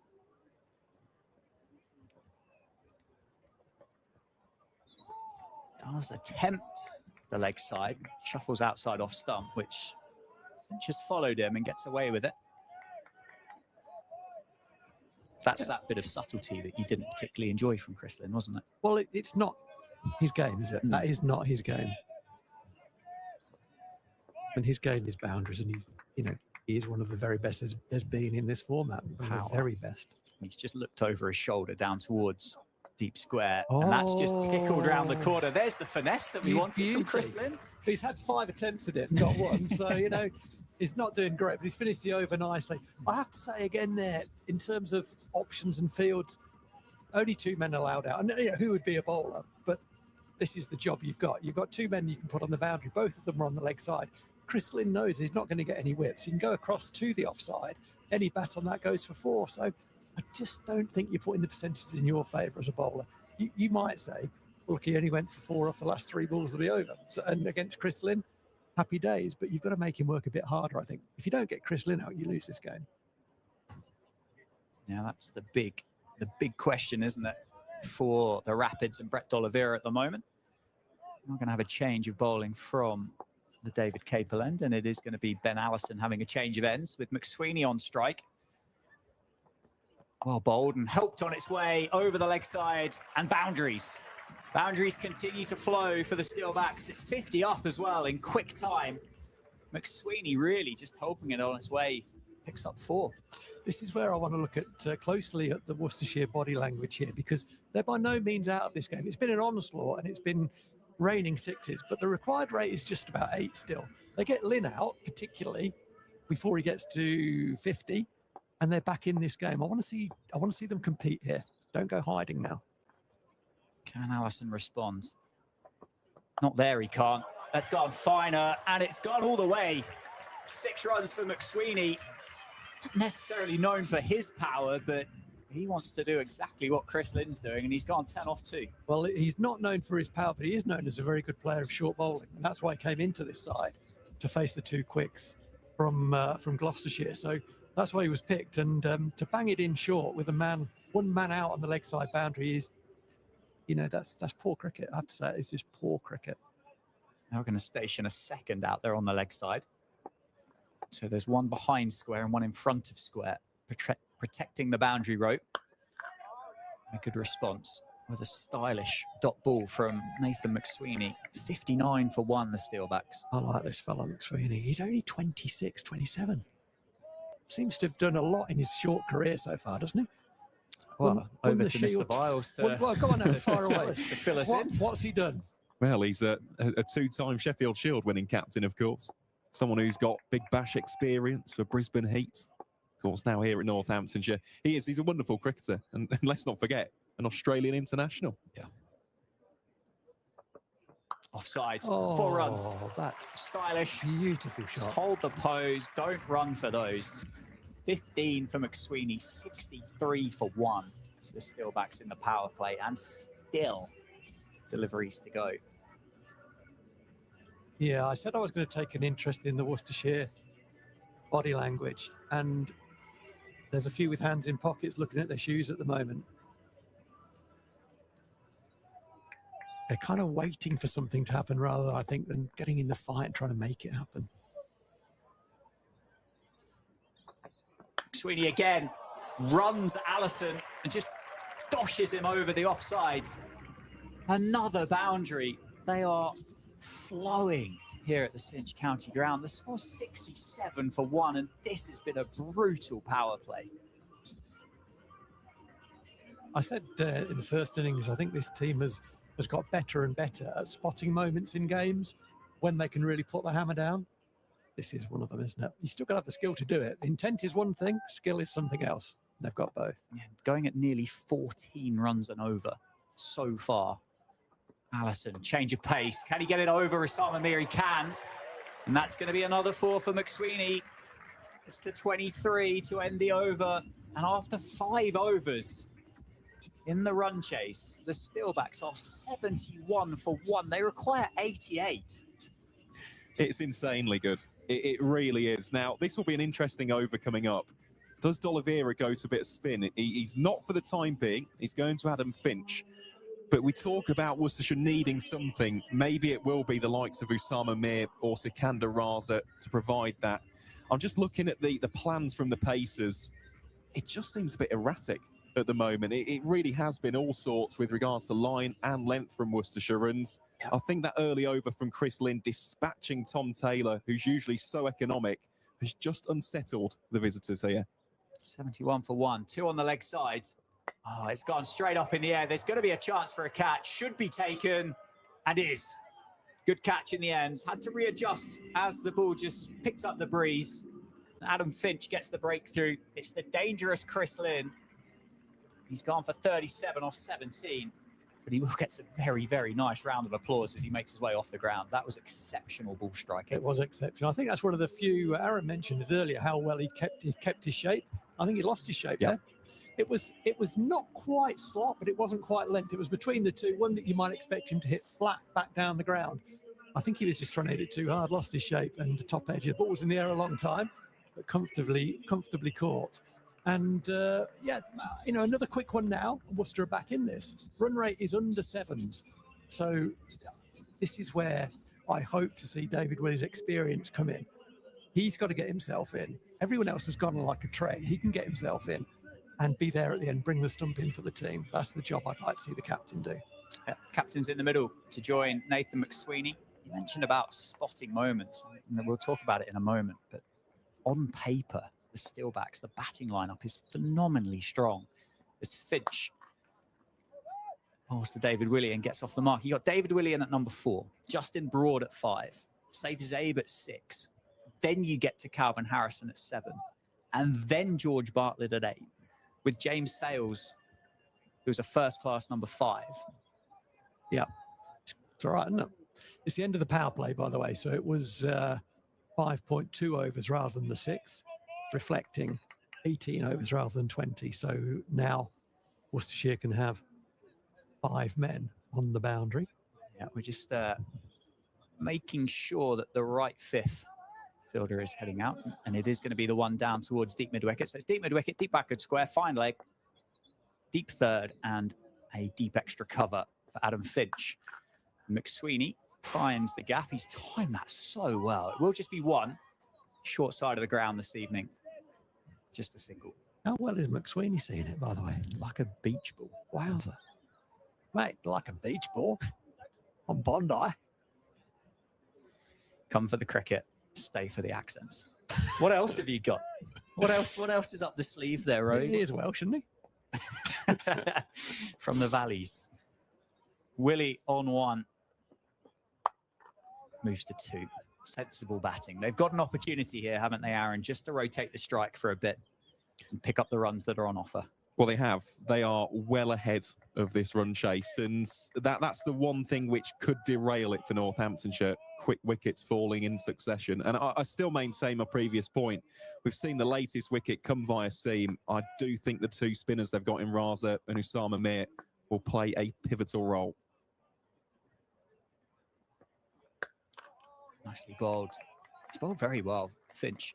He's just conceded, just for reference, was it 14 runs he's conceded from his... 15 runs he's conceded from his 11 deliveries, isn't he? In comparison to his teammates, he's been very, very good. Yes, Usama Mir, I'm very excited to watch the leg spinner here on the surface. I think he's definitely going to have a big role to play. Very exciting cricketer. Short ball. McSweeney just can't catch up with him. Maybe just keeps a touch low to end the over and end the 6th as well. 74 for 2, the Steelbacks. Good over that, wasn't it? I like the fact the captain threw the ball to the experienced Finch. He went for 12 in his first over, so he wasn't particularly on fire, but he bowled a really good over there, picked up the wicket first ball, and then I guess it was a little bit of a free over from there because David Willey was obviously going to get himself in and has done very much the right thing there, knock it around for a couple. And the great thing about the start from a Steelbacks perspective is that they can now do that. It's about, you want to come back about moments in games. The captain comes in now. This is not a moment for the captain to go crazy. It's not a bad matchup, though, for David Willey to come in now with spin on. That's not a bad matchup from a Steelbacks perspective. But I think just get yourself in. These 2 bat for 5 overs. The game will be almost out of reach. Osama Mir into the attack. David Willey just drops him in the leg side. They will settle on 1. So we are going to get a look at leg spin. Much the excitement of Aaron Viles. Quite tall, isn't he, Osama Mir? He is indeed, yeah. With regards to deliveries to watch out for, first and foremost, the googly. It is the go-to in most modern leg spinners' arsenal, but also the top spinner, because he is tall, a little bit like Calvin Harrison, extracts the extra degree of bounce. Nicely bowled, just pushes McSweeney back a touch.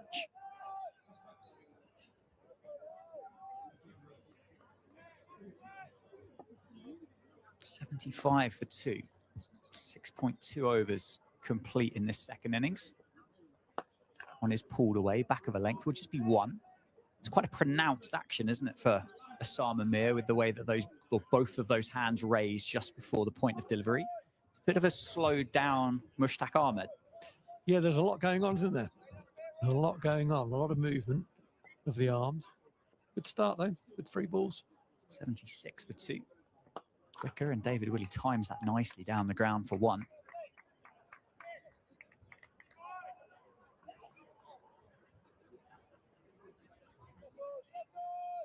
A little cut is a nice shot, I think.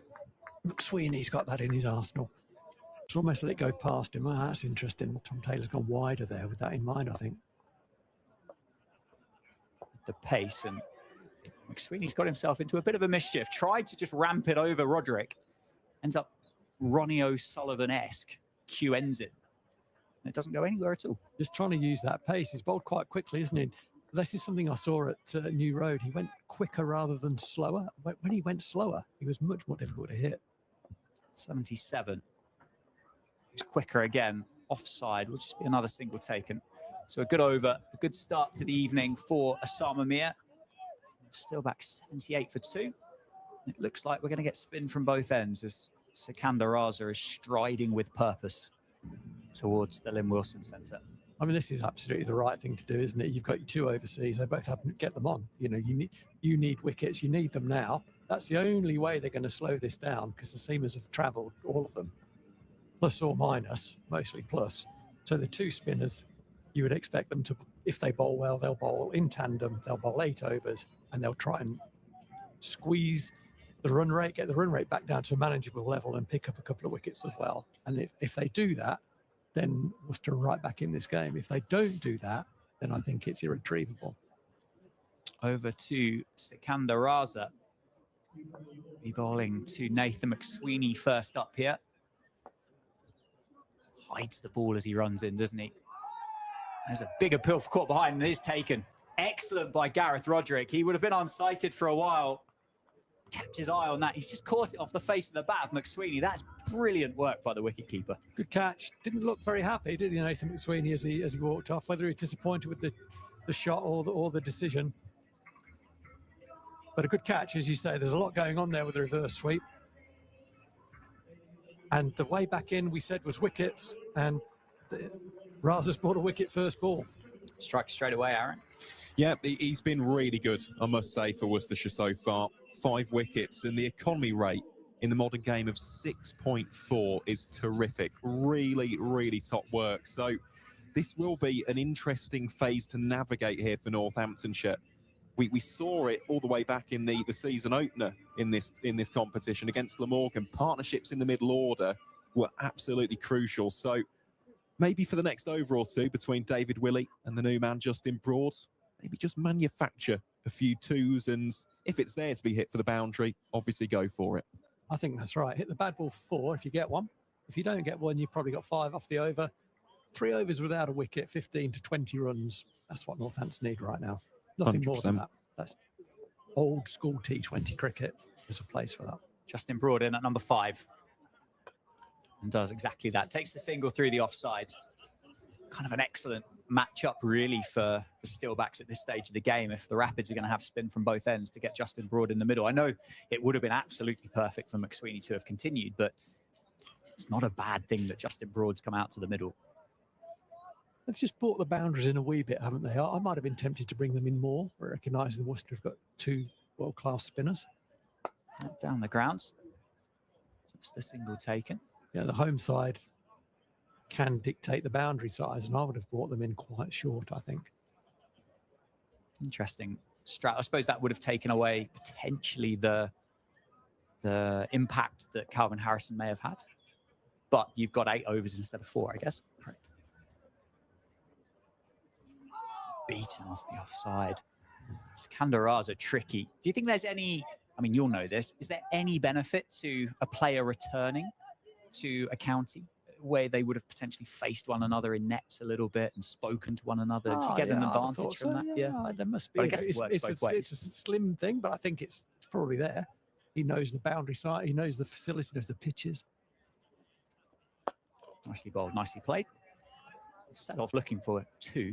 Will only ever be 1. He didn't have a great time with the ball, but for the Steelbacks in T20, batted very well. You know, he's a genuine all-rounder in this format, and his batting was overall better than his bowling, which in the side he was in, probably the wrong way around as it turned out. Another single taken. So a good over, a very good over for the Rapids. Certainly slowing the Steelbacks down. After 8 overs, the home side are 82 for 3. They require 77 from the remaining 60 deliveries. If you look straight across, this is always a dangerous thing to do, and it's not really that helpful, but I've started, so I'll finish. 3 for 82, as they say in Australia. 82 for 3, Steelbacks. At this stage, Worcestershire were 46 for 1. They did have a very good last quarter, though, didn't they? Yep, they did. They finished off incredibly strongly through Sikandar Raza, of all people, and a certain Ethan Brooks. Spin continues. Quicker, back of a length, pulled away. It'll just be 1. They don't want David Willey sweeping, do they? That's absolutely clear. Both of these cricketers are very strong sweepers. You'd say Justin Broad would be a stronger sweeper than David Willey, both orthodox and reverse. Brought the 2 fielders up on the offside for Justin Broad. 2 men on the reverse sweep there, very tight together. Thigh pad. David Willey scampers through for 1. And that's all they need to do, like you said, isn't it? For a couple of overs, rotate the strike. Absolutely. Take some of the pain out of it from these 2 exceptionally talented spinners.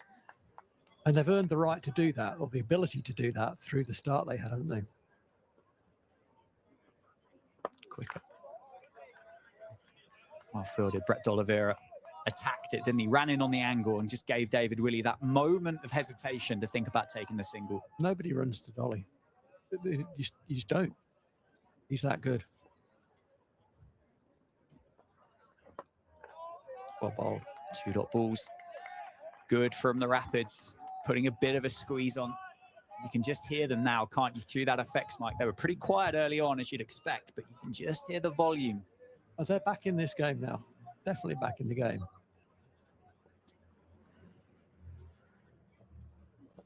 Squared up. Well bowled. Outside edge. Falls safely into the offside. 3-dot balls in a row.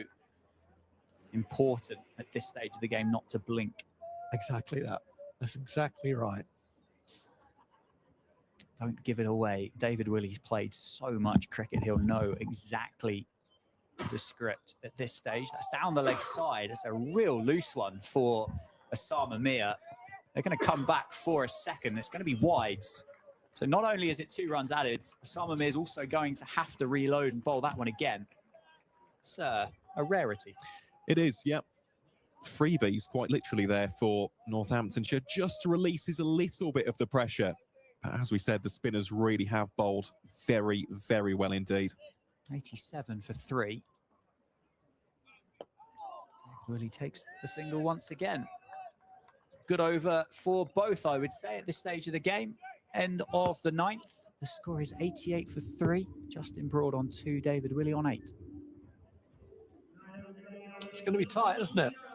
It's going to be tight.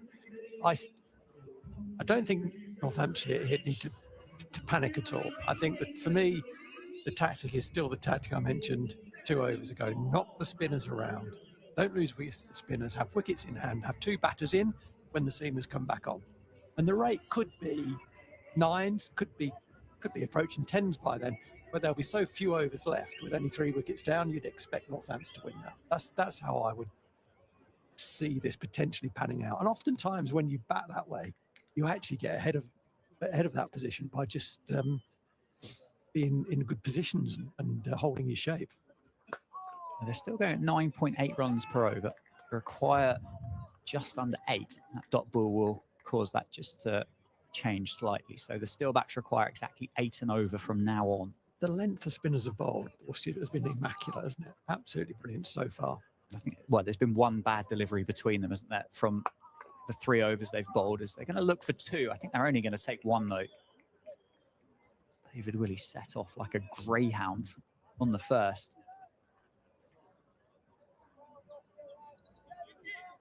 89 for 3.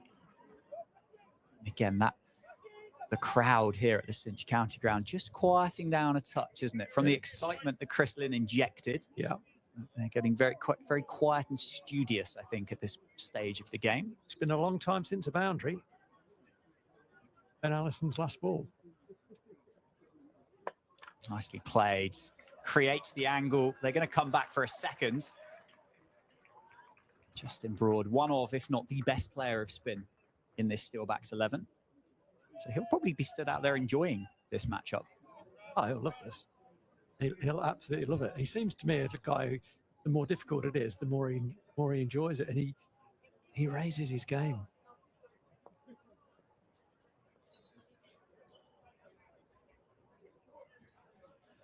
Goes reverse sweep. Sikandar Raza has watched him there, and he's really tried to hide it outside leg stump. Justin Broad still got the peace of mind just to hook it. I reckon that would have been a wide, you know. That it was going down the leg side. I think he did well to reach it.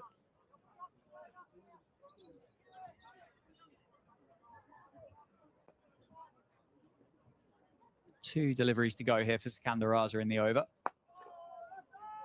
Bowls that brilliantly well.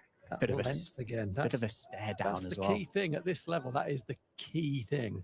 It might look from the outside like it's a bit of a drag down that he's missed here. It's not that at all. He's not allowing David Willey to slog sweep him. Pacey bowls that hard to score off. Final ball of the over. David Willey squeezes it between bat and pad. D-dot balls to finish. 10 overs done. Steelbacks 92 for 3. They require 67. How are you seeing it, Mr. Viles? What camp would you rather be in right now? I still think for the time being Northamptonshire, just because of that wickets column. They have got licence. Providing these two can stay out there for another couple of overs, and then, of course, you've got some brilliant finishers. I do think the Steelbacks are in the slightly stronger position. However, you have to give tremendous credit to Usama Mir and Sikandar Raza. The past 5 overs, Northamptonshire have scored 21 runs. They have really applied the squeeze. Now halfway through their spell, as Usama Mir starts again. Broad gets a bit of fortune, a top edge over the keeper. Won't find the boundary rope, but Steelbacks all-rounder will come back for 2. That's why they've got the boundaries in, so you can cloth them for 6. It takes a lot of their threat away. Speak for yourself. These guys can cloth them for 6. Good start to the over for the Steelbacks. Broad just getting into his work a little bit. That one beat for pace outside off stump. Definitely going to feel like he's missed out on that one. 94 for 3.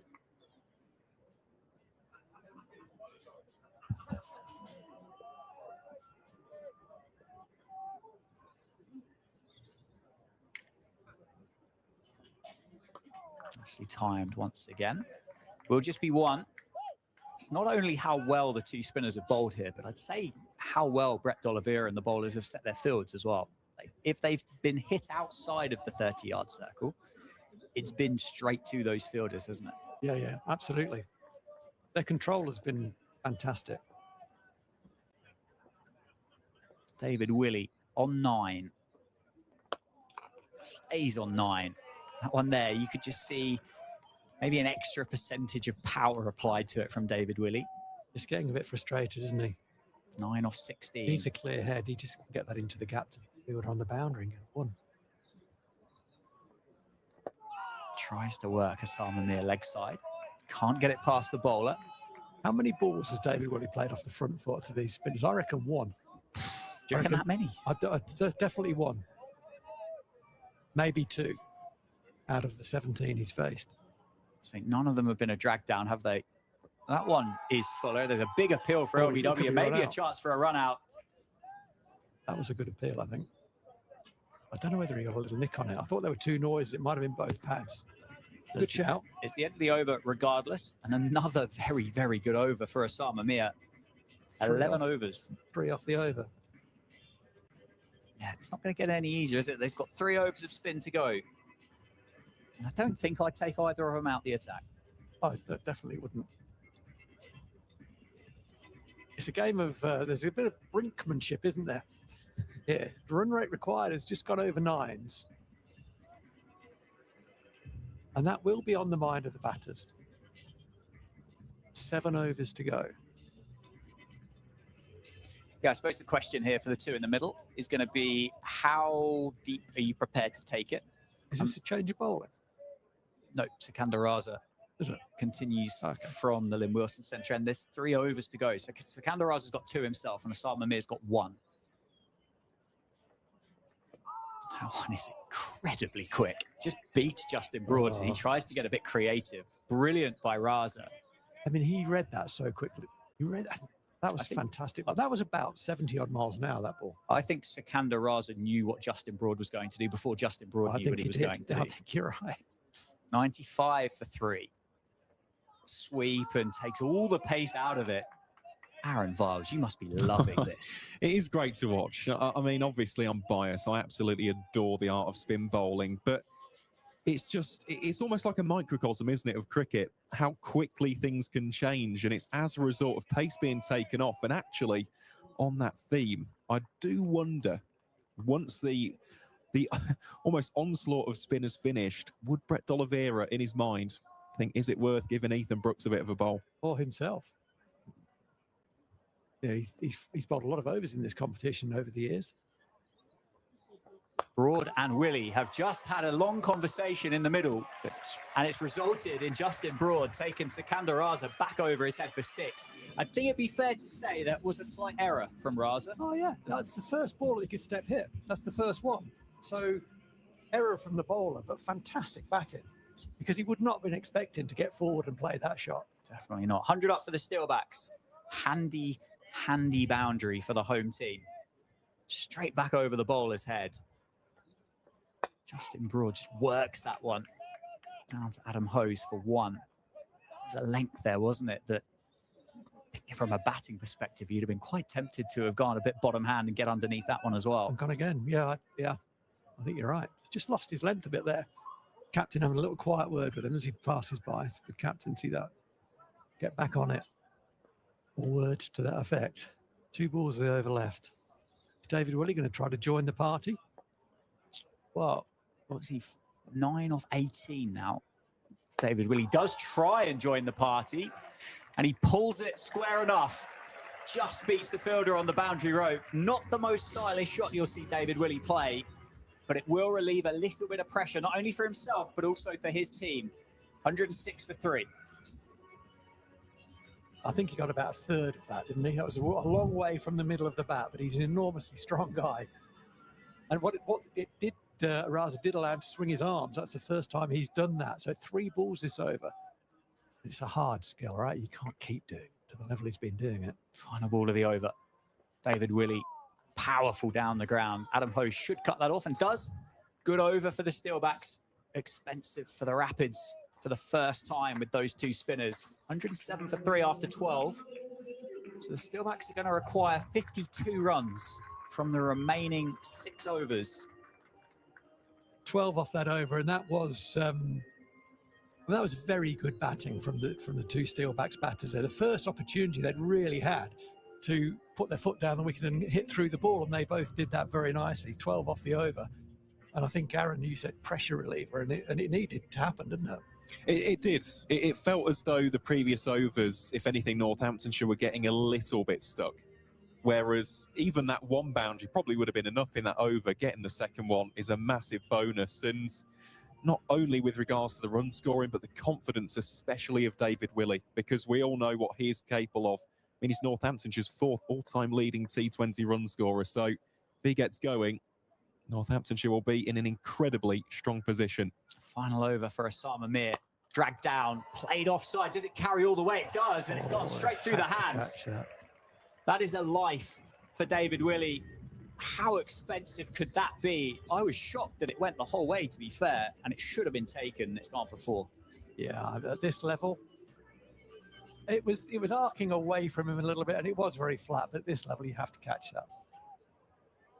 How hard has he hit that for 4? Quite hard. 4 to start the over. Can Osama Mir responds? Well, he goes offside. He gets all of it this time. That's 6, and that's into the gardens as well.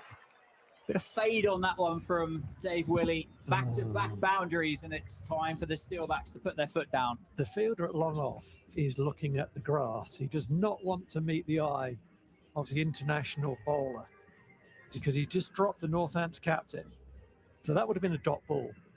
The next ball goes for 6, so he's cost the bowler probably double digits there, and his team as well. It gets the run rate down to 7.4. This is Mir's last over. Northampton can just sit on this over now. Yeah, he's got 4 deliveries left in it, and another new ball comes out to the middle here at the Cinch County ground. David Willey goes offside, can't get it past Brett D'Oliveira. They take the single, though, with a misfield. Excellent. Really well run. Brett D'Oliveira normally wonderful in the field. Maybe the pressure just getting onto him there. Been an expensive night here for the Steelbacks. That's 3, I think, that have disappeared into the gardens. They are expensive, these balls. Yeah. These kookaburras, they're not cheap. Over to Justin Broad. Takes the single. Yeah, they're about £90 a pop, and you do have to buy them. The club has to buy them. Do they come out the players' wages if you lose them? Do you go round at the end of the season with kind of a donations bowl? What do you think? I'm going to guess no. I'll tell you a story about cricket balls in Melbourne. Nick Cook story. Actually, bowled Justin Broad. Good run. Just set off straight away, didn't he? Yeah, Nick Cook, Leicestershire, Northampton, England, was second team coach here for a number of years, and then was an umpire when I took over the second team. And he took me to one side and said, Phil, I want to give you a bit of advice about running the second team. I'll come back to that after this ball. 120 for 3, in fact. Stylish. That's going to be 4, isn't it? I think that's going to beat Sikandar Raza. Just excellent effort from the Zimbabwe international. A brilliant fielder, and you know you have to time it well if you beat Sikandar Raza, and it does beat him. Justin Broad gets 4. It's 124 for 3, and we'll go back to Phil Rowe's story about cricket balls. But yeah, just here for a second. Last 2 overs have gone for 29. You know, the way those guys bowled their first 5-6 overs was absolutely world class. Nothing short of. You can't keep that up. These are hard skills. And Northampton have taken toll of anything loose. They got a few loose ones, and they have put them away. Yeah, so Nick Cook, I thought, this is great. Nick Cook's going to give me some advice about second team cricket. And he said, always leave the ground with more balls than you arrived with, which was very Cooky. Change of bowling for the Rapids. Pace back into the attack. Over the offside, David Willey, stand and deliver. It's a half volley wide outside off stump, and it's got the treatment it deserved. Yeah, it's a poor ball, isn't it, on comeback? Adam Finch, who was certainly the pick of the seamers, 2 for 15 from the 2 overs that he bowled in the power play. I think the Steelbacks weathered that little storm, if you could call it that, storm of spin. They weathered that well. They didn't get out to it. They sat on it, sort of drew the error, really, and then dispatched. 128 for 3. My goodness me, the hand speed there of David Willey's nearly swung himself off his feet. Just for a reference, he was 9 off 18 a short while ago. He's 30 off 26 now. I think this is good cricket. You know, there's more than one way to skin a cat, isn't there? I always think back in second, you know you've only got to get one more than the opposition. So play for that, and they certainly did that. If they'd lost a couple, 2-3 wickets to those spinners in the middle, it would be a very different outlook now on that scoreboard. 31 required. David Willey down the ground. Is it gone all the way? It certainly has. Straight into the seats beneath us at the Lynn Wilson Centre. We've seen so many people over the years caught there, haven't we, at what is long off to the left-hander from the Lynn Wilson end. But David Willey got enough of that. It wasn't a bad ball, was it? It wasn't absolutely in the slot. Slightly short of that. But he's going now, isn't he? He's thinking, I'm going to face those two spinners anymore. He wants to finish this and finish this quite quickly, doesn't he? Finch, can he respond? He's halfway through the over. David Willey's gone down the ground. That might be 4 as well, and it is. It's so straight he's hit that. It's a pretty rank delivery from Finch in the end, and it deserved to be put away, but another boundary for the Steelback skipper, and he's on 40. Just power, isn't it? That's just power. That 6 and that 4 are just power, aren't they? Power and a lot of hand speed. A dangerous combination. Bumper? We'd think so, He wouldn't may you? as well go bumper here. Short leg side would be the worry and the concern. Doesn't go bumper. Oh, that's Goes a shot. short leg That's a side, shot. though. Goes 6. Oh, that's hit something. Crashes into the coffee van. Oh, there's a goal. Don't damage that. Not the coffee van. That's your favourite part of the ground, isn't it? Absolutely. 6 more. Bit of finesse there, wasn't there? Bit of whippage. Bit of whippage. He's enjoyed that. 46. 15 runs required. There'll be people watching this whose knowledge of cricket isn't great, and they'll be thinking, well, how are they scoring so many of the faster bowlers? When they bowled it slow, they couldn't score. Final delivery for Adam Finch in this over. And it's hit David Willey in what sounded like a pretty uncomfortable area, but he does trot through for the single, so he'll keep the strike. 145 for 3.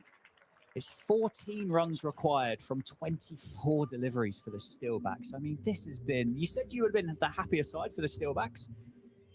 It's still pretty happy, I'd imagine. Absolutely. I mean, this has been absolutely tremendous from David Williams. One for the cricket badgers, the stats people out there. David Willey, as a result of this 46 and counting, has just surpassed 5,000 career runs in T20 cricket, over 2,000 of which have come for Northamptonshire. Just looking back at the last 6 overs, okay. The 9th over onwards, the runs per over go like this. 6, 4, 3, 12, 17, 21. Wow. Seam from the David Capel end. Slower ball, and David Willey has swung himself off his feet. He's not picked that at all, has he? No. Is it Ben Allison back into the attack, isn't it? Yes. Gone for 26 from his opening 2 overs. It's a good ball, that. Very good ball. Slower ball bumper. It's going to take a sizable collapse, you'd say here, wouldn't you, with 14 to win off 23 for the Rapids to make this game interesting.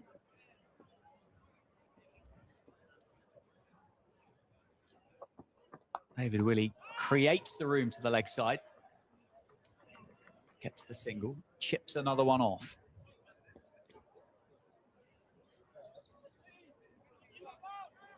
I mean, I don't necessarily think, Aaron, that the charts exist, but David Willey as an all-time domestic T20 cricketer, you can see run scorers, you can see wicket takers. If you could combine the two, he's got to be kind of top 3 around the world, isn't he? Oh, I mean, certainly. I'd say so. In the history of domestic T20 cricket and the franchise leagues that he's played in. God. That's incredibly well timed, isn't it? It deserved more than 1. It is just 1. And there's more to his game than just that.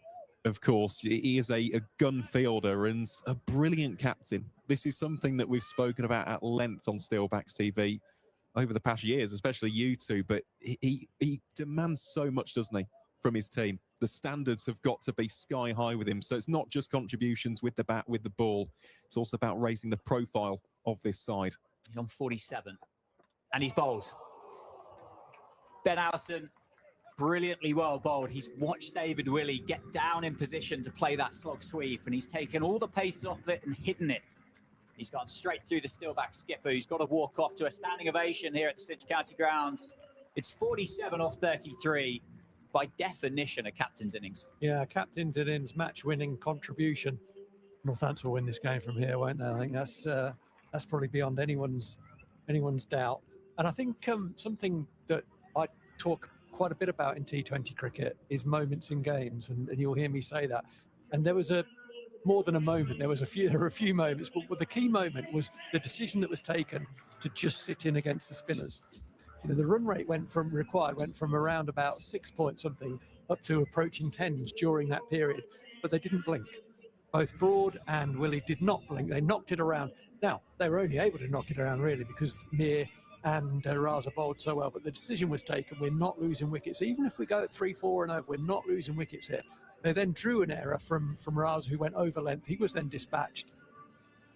Other bowler comes on and was taken to task, and Northampton won that game really through that moment in that game, that decision. 12 required off 20, and Safe straight into his work, chips it over Gareth Roderick. Beautifully played. Not many cricketers better in this Steelbacks lineup to play that shot than Safe. You can't hide the ball there. Love watching Safe that. Came through our academy, and we've seen him develop as a cricketer, and he was out of this team earlier in the campaign. Got left out for a game, which you look at the team and you think, well, which player does he oust? Well, Louis Kimber injured himself in the game at Birmingham. Safe back in, and it's good to see him out there. Certainly is. 8 required, 150 up for the Steelbacks. They've got 19 deliveries left in the innings here against the Rapids. Very well played, well timed and well fielded off his own bowling from Ben Allison to end the over. It's 151 for 4 after 15. As I said, Aaron, 8 runs required from the final 3 overs. I'll tell you what, it's hardly the most incredible observation on the planet. Brace yourselves. But this Steelback side looks seriously good, don't they, in T20 cricket? I mean, they are, realistically, they're 99.999% chance of winning this game now and going 6 out of 6 in what a lot of people, myself included, believe is the hardest group in the entire competition. I mean, Worcestershire are a far better outfit than what we've seen this evening, and you can argue at points in the campaign. They'll still remain on 3 wins out of their opening 6, but Northants looks seriously good. Sikandar Raza back into the attack. Broad looks for 2, will only be 1.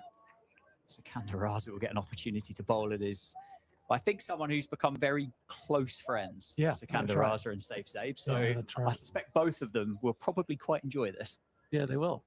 Neither of them wants to lose out in this personal battle. Games within games, they say, don't they? They certainly do. Yeah, that spell that Raza had here with the Steelbacks, I think that friendship grew pretty strong, didn't it, between he and Safe.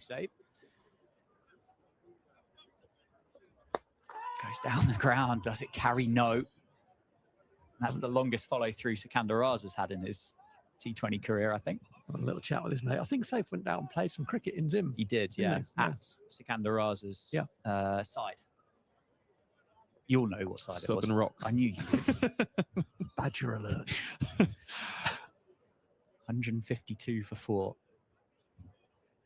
Pace off of it and Safe Zabe. This is almost like a bit of theatre, this, to end this between the two of them. If you don't know the backstory, you probably wouldn't quite get the enjoyment out of it. But knowing how close they are, you can really sense the tension between the pair of them in the middle in a game that almost feels like it's done and dusted. 7 off 15, the Steelbacks require quicker. It's going to be wide. So Sikandar Raza will have to reload.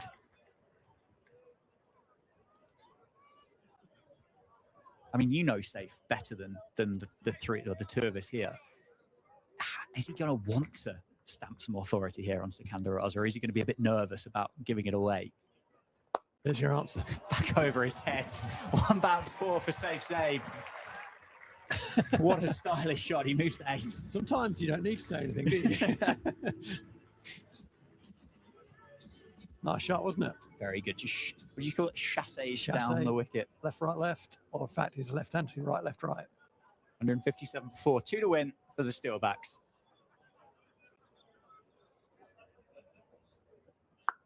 Bit of a drag down. Will just be 1.